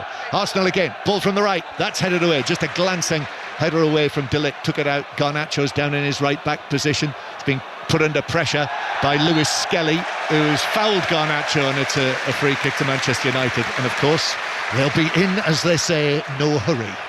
No, they won't be. No, you imagine Arsenal take much more risk now. They're pushing forward in more pace, more intensity. This will be a shock though, wouldn't it? If Arsenal were to go on and lose this game, you know the questions that would be asked as well straight away by not scoring goals. The recruitment side, is that what's cost Mikel Arteta? He has been unlucky with injuries at the top of the pitch, we know that. Yeah, they have lost only one of their last 17 matches in the Premier League, but they've dropped points, haven't they? They've dropped points in 4 of their last 8 league games. So 22 days ago, there was a 4-point gap between Liverpool and Arsenal. Less than a month ago, there was a 4-point gap. Arsenal have dropped points, and here we are now with Liverpool 16 points clear, and Arsenal 1-0 down with time running out. Just over 25 minutes to go here at Old Trafford with the home supporters. They've carried out their protests, many of them. They're outside the ground. They're in the Munich tunnel before the match. I'm sure you'll hear more about that, or indeed read about it later. But this is much more confident and positive for them to watch their team doing further serious damage to Arsenal's hopes of ending their long run without winning the league title. Not since the Invincibles in 2004. Long ball forward for Arsenal into the penalty area, which is being shepherded behind. Took a final touch off the head of Lindelof, and Rice was able to see it behind for another Arsenal corner. There were players in the team today, Michael, for Arsenal who weren't even born last time Arsenal won the league. Wow, that's incredible, isn't it? Corner to be taken by Odegaard. Just pulls up his socks. Is that a signal? And then raises his right arm, but then plays it short actually, and then it's worked back by Martinelli to Odegaard, square to Trossard. Trossard tees it up onto his right foot, shoots low but lacks power, mishit it really, dragged it wide of the goal by 6 or 7 yards. Goal kick Manchester United, hands on the Belgian's face. It was so good, wasn't it? Everything was spot on. A little short one, and he follows up Odegaard, pushing the edge of the area. Trossard brings it back onto his right foot, and then he lost all sorts of contact and power, pulled it wide, and such a shame when you work so hard and that's the ending. Yeah, excellent play from Trossard, but the finish could have been something out of Wembley Stadium yesterday in the Sidemen match. Did you see any of that yesterday, Michael? I was working yesterday, John. I was doing a bit. You were working yesterday? Yeah, I was working at Nottingham Forest yesterday. You never close. Yeah, so Forest is an interesting game. Yeah, certainly was. You were busy in the week when you're doing lookalikes in your podcasting. The commentator's view, yes, we had a few of those on the go. They were missing one, weren't they? Yes, they were missing one, Stanley Tucci, Mr. Ian Dennis. That was the one, yeah. That's the one. He didn't know what it was called, he couldn't remember, could he? Couldn't remember his name, I know. Manchester United. That was courtesy of my mother-in-law, you know that. Who gave him that one. You did mention it, yeah. You mentioned it. Oh. I listen, see, I know you're in it, you might not listen to it though. Well, not the greatest of podcast men. Here's Gabriel, forward towards Trossard. Trossard right-footed over the top. This is for Martinelli, but he won't reach that. And cheers from the Manchester United supporters as it bounces out of play all the way. And Mikel Arteta stands with his arms crossed, thinking about whether he needs to make another move from the substitutes bench. It's a big ending for Arsenal, this, isn't it? Because there's going to be a big reaction from their supporters with this if this result stays like this, because of the finish, the gap on Liverpool, how they haven't managed to sustain it right towards the end of the season. Yes, the Champions League's going well, but the question marks are still being asked. And you said you're talking about Mikel Arteta, 200 games, what he's brought to the club, but they still expect more. Incidentally, the second leg of that quarter-final will be in Madrid. So it's already been drawn, so Arsenal would be at home at the Emirates in the first leg. Manchester United leading 1-0. Arsenal's dwindling, fading hopes of winning the Premier League are just about disappearing towards virtually nothing. Rice. And yes, they've got to play another 2 matches before Liverpool play again, but they have to win these 3 matches to try and put some sort of pressure, and they're losing this one. Rice to Trossard. Raheem Sterling on the substitutes bench for Arsenal. Here's Lewis Skelly, keeps his feet nicely, still going, and then he's tripped by De Ligt in the D on the edge of the penalty area. Free kick Arsenal.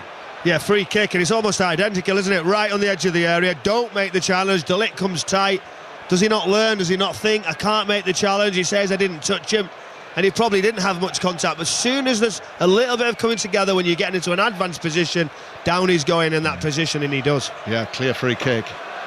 They're protesting about it, but free kick.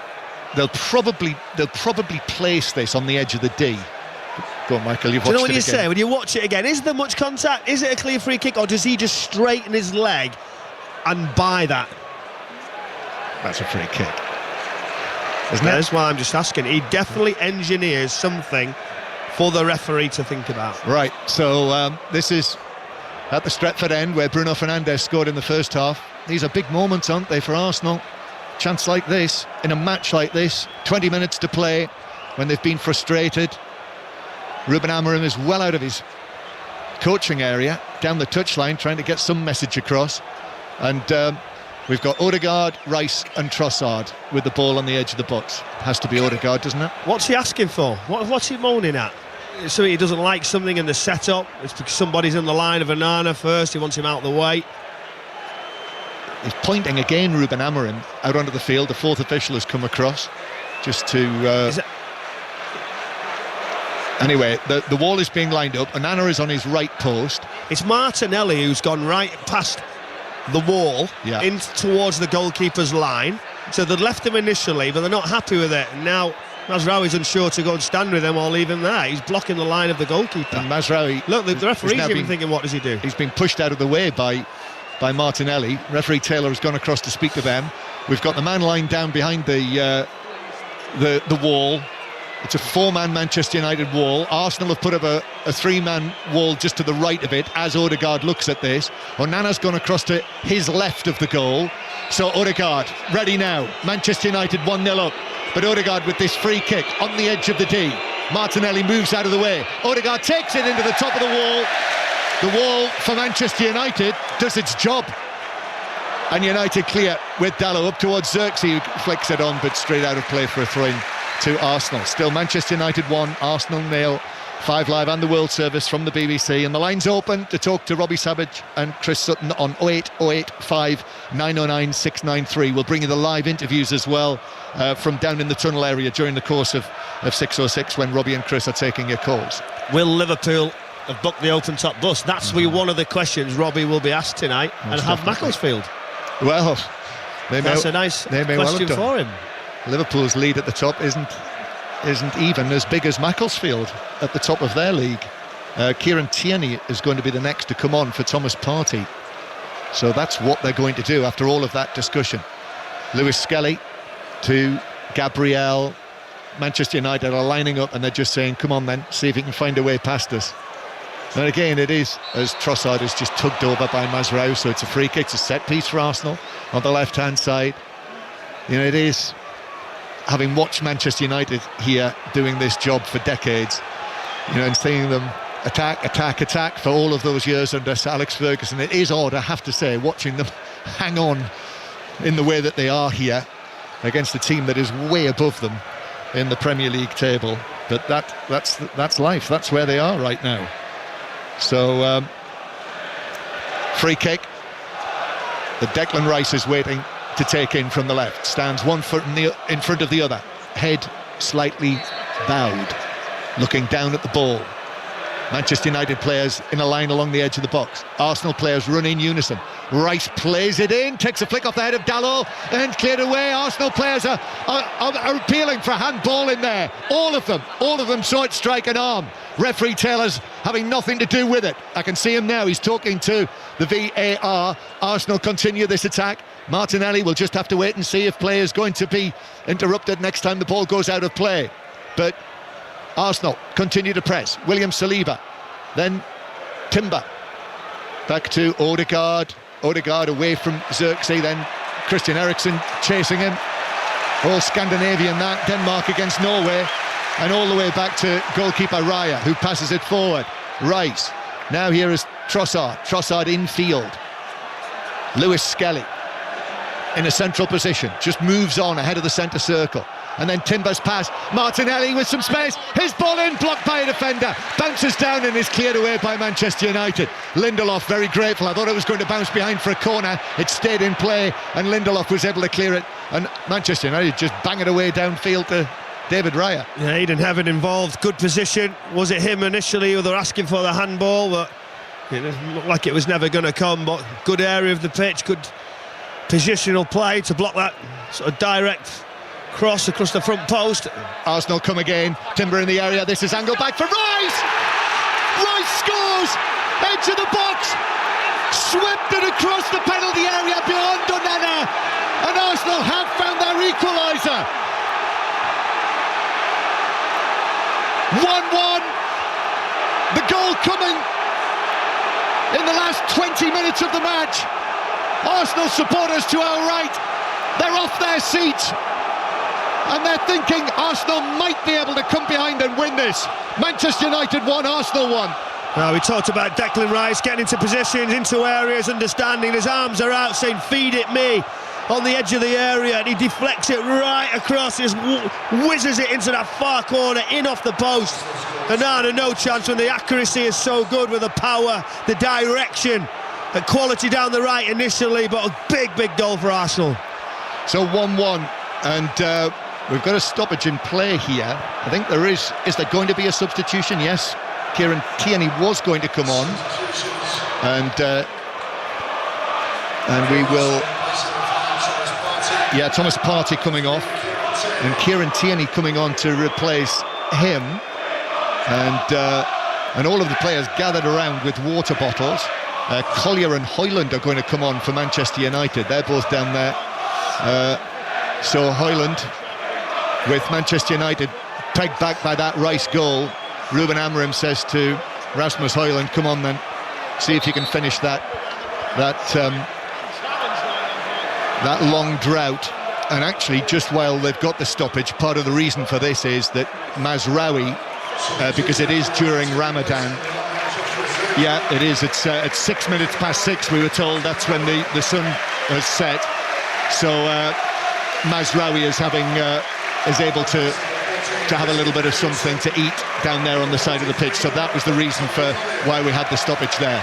So Manchester United making the two changes. Eriksen and Xerxes are off, and those two coming on, Collier and Højlund. Michael Brown. Yeah, I think that's an easy one for him. We expected that. Xerxes, limited opportunities, worked really hard as that number 9, that focal point. Now it's Højlund's turn to come replace Collier for Eriksen.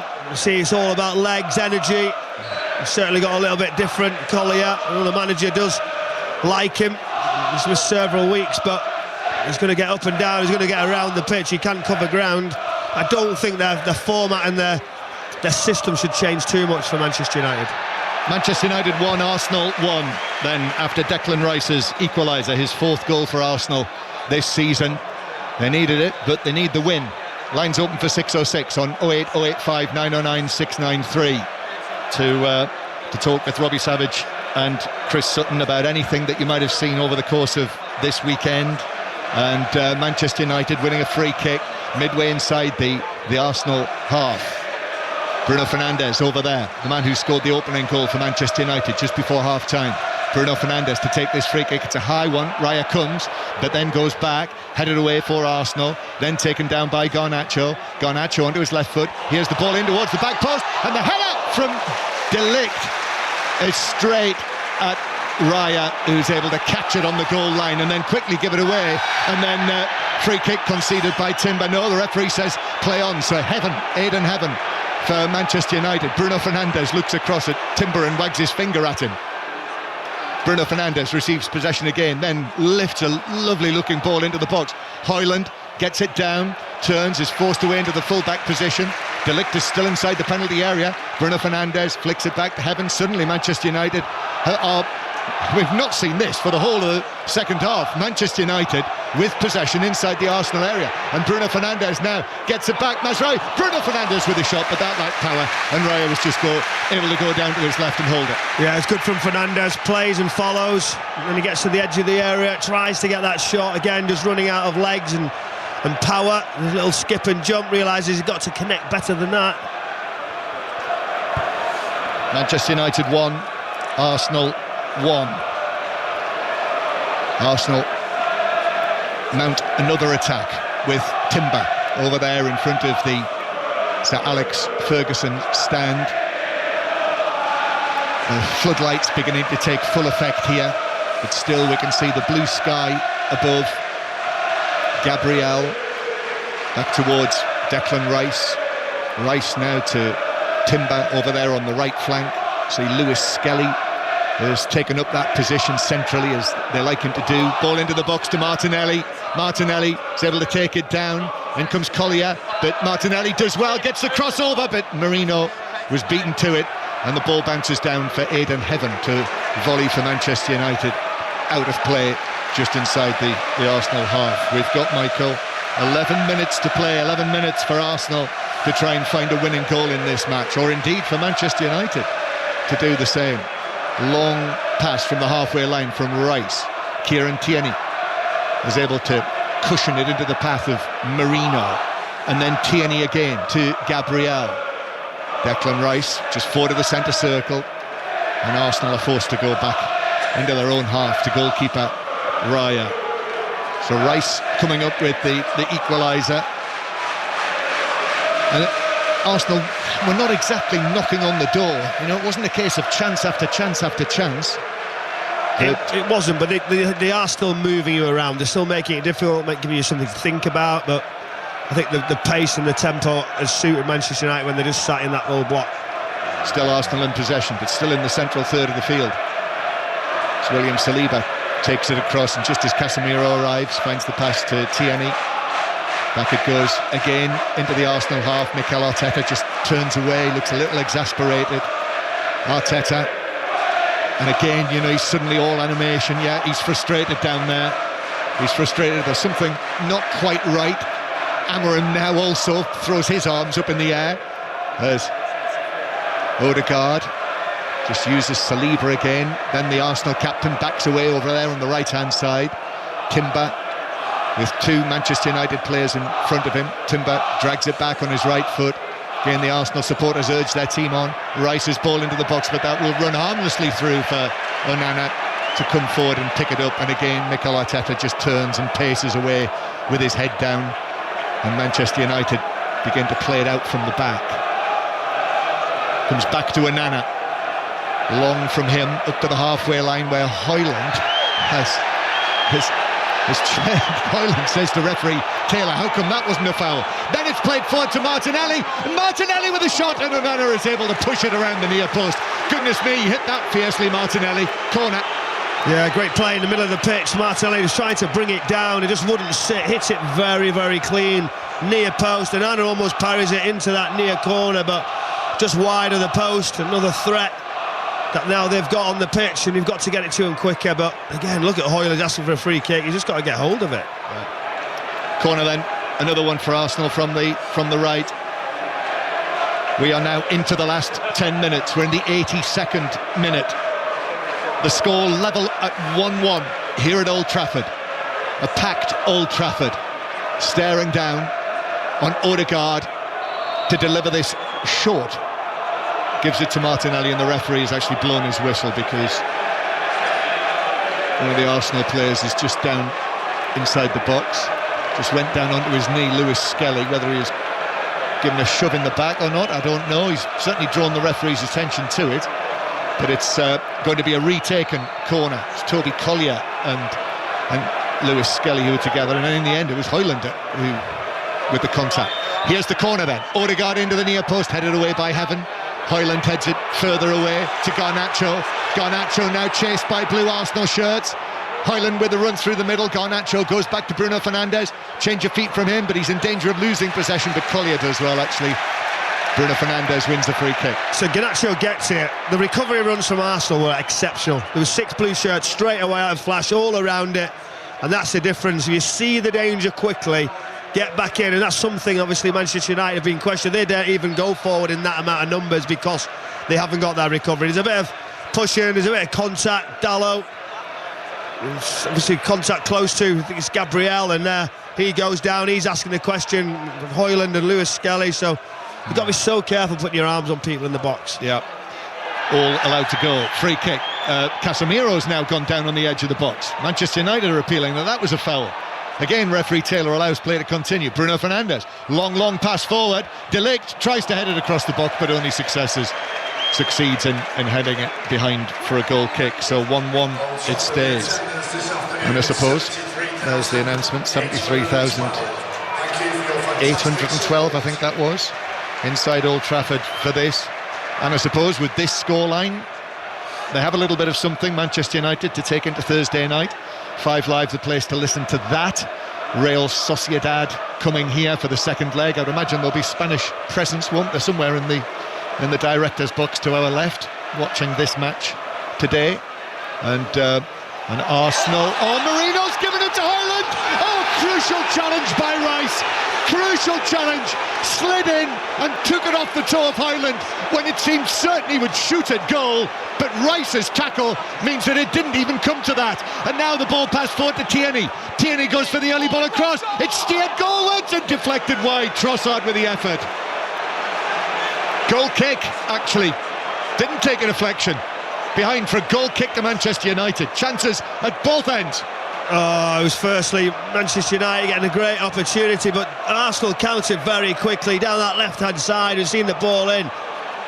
I don't know how he doesn't get cleaner contact. He's got to do better than that as Tierney flicks it across, but just puts it wide as Martinelli and Trossard coming off the wide angles. But we're just going back to an unbelievable challenge from Declan Rice. It's Højlund just about to get his shot away.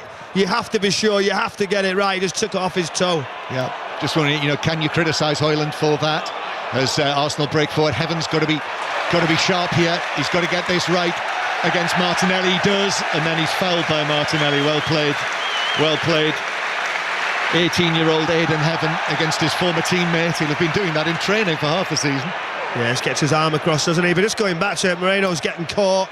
Casemiro does very, very well. Spots it, puts Højlund in, and then maybe he just delays or he doesn't take his touch. He's having a look, and at that point, those big long legs of Declan Rice just underneath you, fantastic. We are now into the last 5 minutes as Onana plays it long and forward, and it actually bounces into the hands of the other goalkeeper, Raya. Yes, Tuesday night, 5 Live, the place to listen to Liverpool, Paris Saint-Germain, live from Anfield. Wednesday night, we're at Villa Park for Aston Villa against Club Brugge, and then here on Thursday for Manchester United, Real Sociedad. But all of the matches involving the British clubs you'll hear covered as Mazraoui now takes it forward. He's on his left foot and he just lays it to the left to Bruno Fernandes, and there's the overlapping run and the chance for Højlund in the middle, but he couldn't direct it on target, and the touch of Gabriel in the end. But Eric Gain for Højlund, edge of the 6-yard box, couldn't force it in. That was great play, wasn't it? Switched out to the left-hand side, the timing from Collier. Fernandes, just that little reverse pass, he puts it across the face. Højlund does well to prevail, he tries to go back post, comes near, but the defender from Gabriel wraps that leg around and just diverts it away. He's had 2 chances now, Højlund, to put Manchester United back in front. Not able to take either of them. But big part of the reason for that was excellent Arsenal defending. Here's the corner, straight into the gloves of Raya. And Arsenal now knowing that they need to win this. They're not giving it up yet. Raya forward to Trossard, but Trossard couldn't strike the pass for Martinelli to run onto. He's given it back to Manchester United, Garnacho. This is almost like the FA Cup tie now between the sides. It's going from end to end as it's taken down by Heaven, who used an arm on the edge of the Arsenal box, and it's a free kick to the visitors. 1-1. So unlucky, wasn't he? Got into a good position, you're thinking, here you go, but it's just really not dropping, is it? I got another look at that Højlund opportunity. He actually gets good contact on it towards the front post if it's going towards goal, and then the tackle comes on, the block. And Gabriel, brilliant play. That's 2 big saving challenges, Declan Rice and Gabriel in quick succession. Yeah, if you're a goal scorer in form and they're flying into the net, you'll score one, probably both of those. The defender won't make that tackle. That's the way it goes, isn't it? Yeah. As Martinelli uses an arm as the ball bounces up off Dalot, and it's a free kick, and more Manchester United cheers. Yes, 085 909 693 to talk to Robbie Savage and Chris Sutton on 5 Live on 606. And the Football Daily Premier League review will be on the Football Daily feed on BBC Sounds tonight. There's that Dion Dublin interview with Frank Lampard on there now as well, and all live BBC Radio on there where you can pause, rewind, listen again. But here come Manchester United with Casemiro. Casemiro couldn't find the pass over the top of Lewis Skelly, who headed it down. United supporters raise their hopes. Lovely from Garnacho, moving infield, still going away from Rice. Then it's taken on by Bruno Fernandes, who flicks it up into the body of Rice. I think he tried to flick it against his arms, but Rice was too cute. Martinelli now is intercepted by heaven, as it were, on the halfway line, and it's out of play for a throw-in to Arsenal. Yeah, Martinelli tries to flick it over him. He makes a decision to go to ground to win the ball. He does very, very well. Another stoppage, a break in play for Manchester United. I think there'll be a no rush. I think they'd actually take this. They would take result. this. Yeah. Well played by Heaven on the halfway line. This wouldn't be ideal, would it? If he's rocked that Bruno knee. Fernandes. Well, he's on his feet. He's back on his feet, and he is hobbling. Let's just keep an eye on him. Keep an eye on him, Michael, while we watch Arsenal attack again. Time's almost up. We're in the 90th minute. Arsenal being held here by Manchester United. And I think that is the right phrase, even though Manchester United have seen those two big saves by David Raya in the second half, and also those excellent challenges by Rice and Gabriel to deny Højlund. Ball's taken out towards the far side by Odegaard, but he's dispossessed, loses possession. Manchester United come forward. Collier then actually goes backwards, and it's chipped across field. Lindelof takes this down. Lindelof is going to have a wonder forward. In fact, it's more than a wonder. Lindelof surging forward like Harry Maguire, then leaves it to Garnacho. Garnacho on his left foot. Garnacho shoots, but it's over the top of Raya and over the top of the crossbar by a yard or so. Yeah, it's great play. Infectious, isn't he, when he gets on the ball? He wants to try and make something happen. Collier's desperate for him to slide him in down the left-hand side. He just carries on, and when he can get an end product to his game or something more consistent, he's got everything, hasn't he? Because that understanding, that pace that he got, he can drive at you inside and out. Manchester United won, Arsenal won. Some Manchester United supporters are beginning to head for the exits.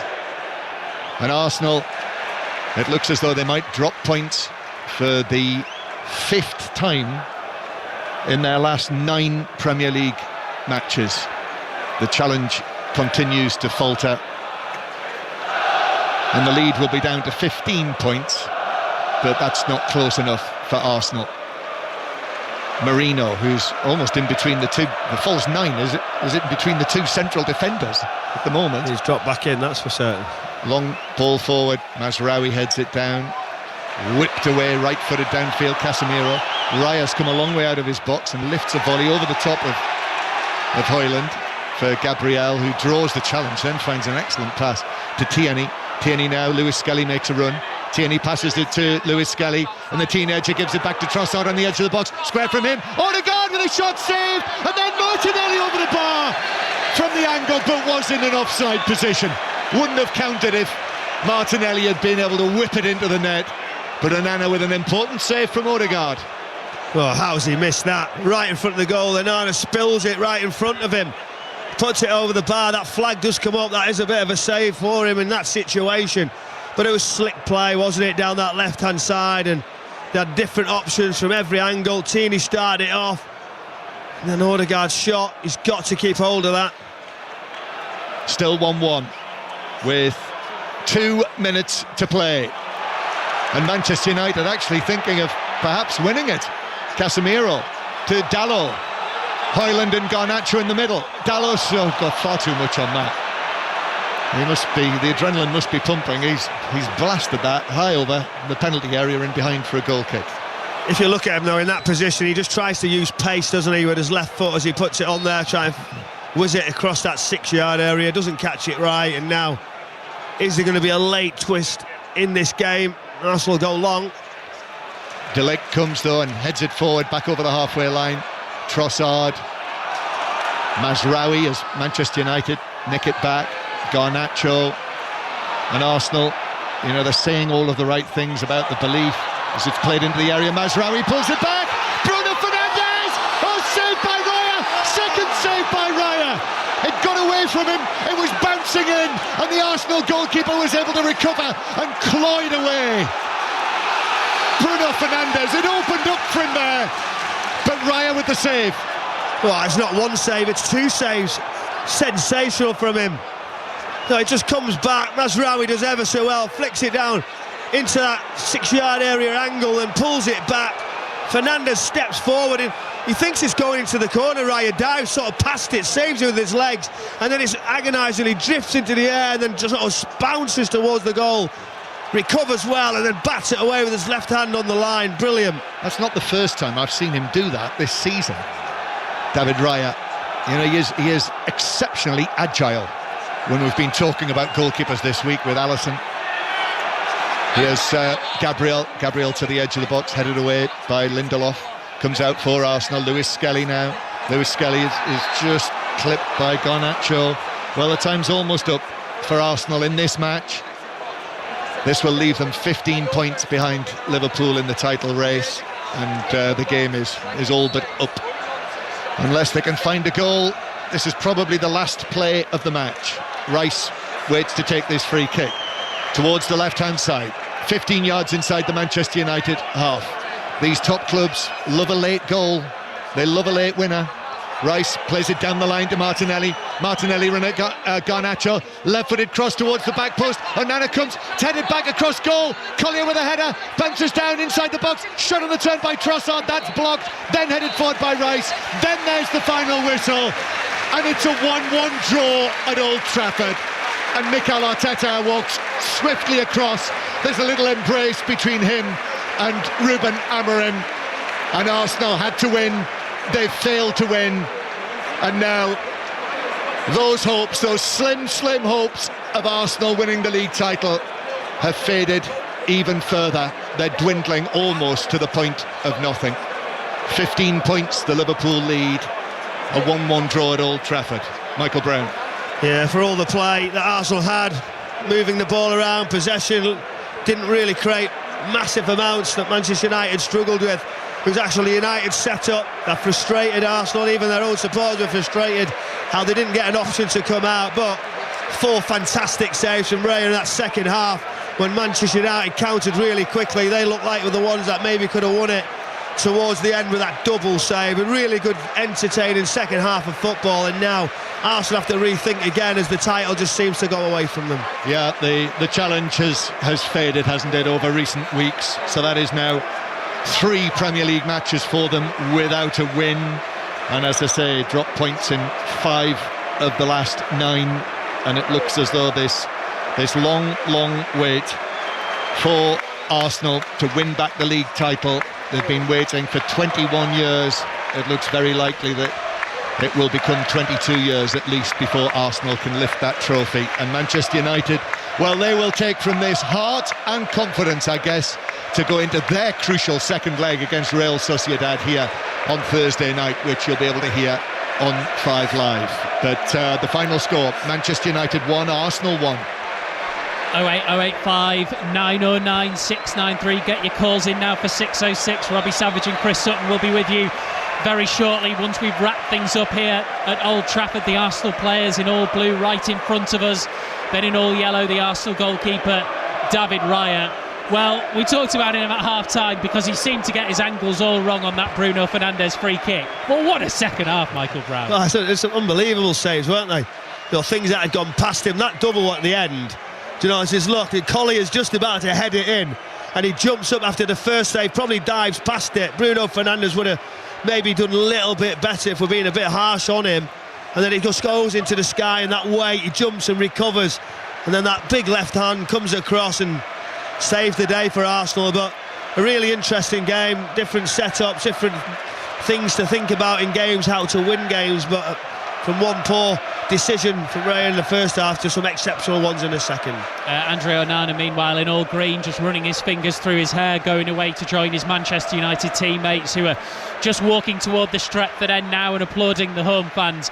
And this is the contrast, and this is why Arsenal aren't going to win the league. Onana didn't really have much to do.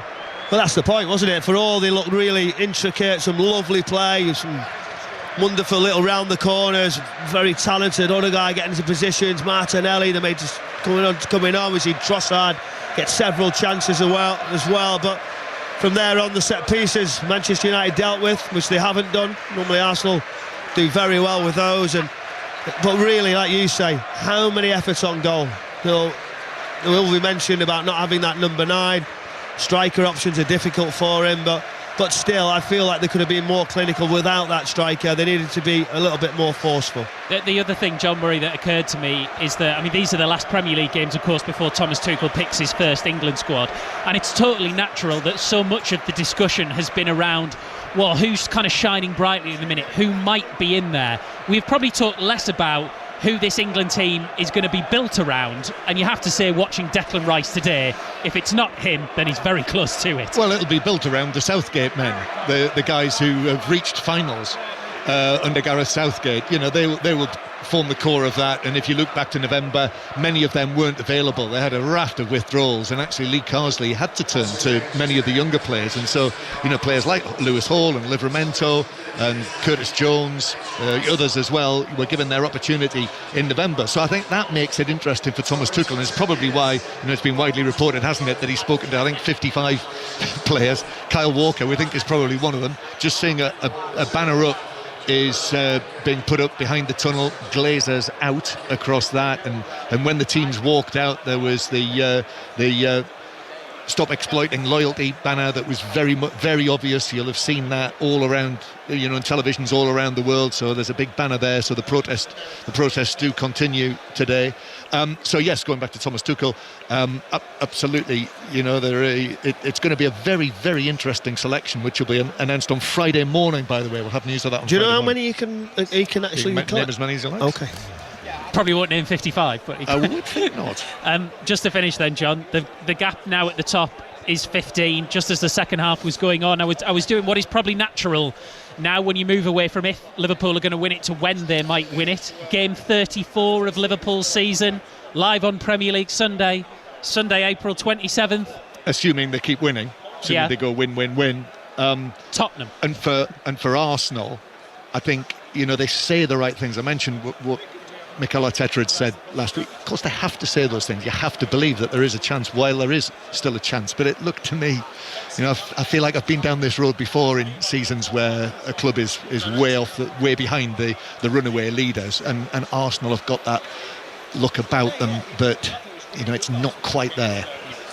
John, Michael, thank you both very much indeed. We're inside Old Trafford, which is rapidly emptying. Good game though. Manchester United won, Arsenal won. Both of their seasons really are about Europe now, you have to say. 08085 909 693. Robbie Savage and Chris Sutton waiting for your call. 606 follows the latest news.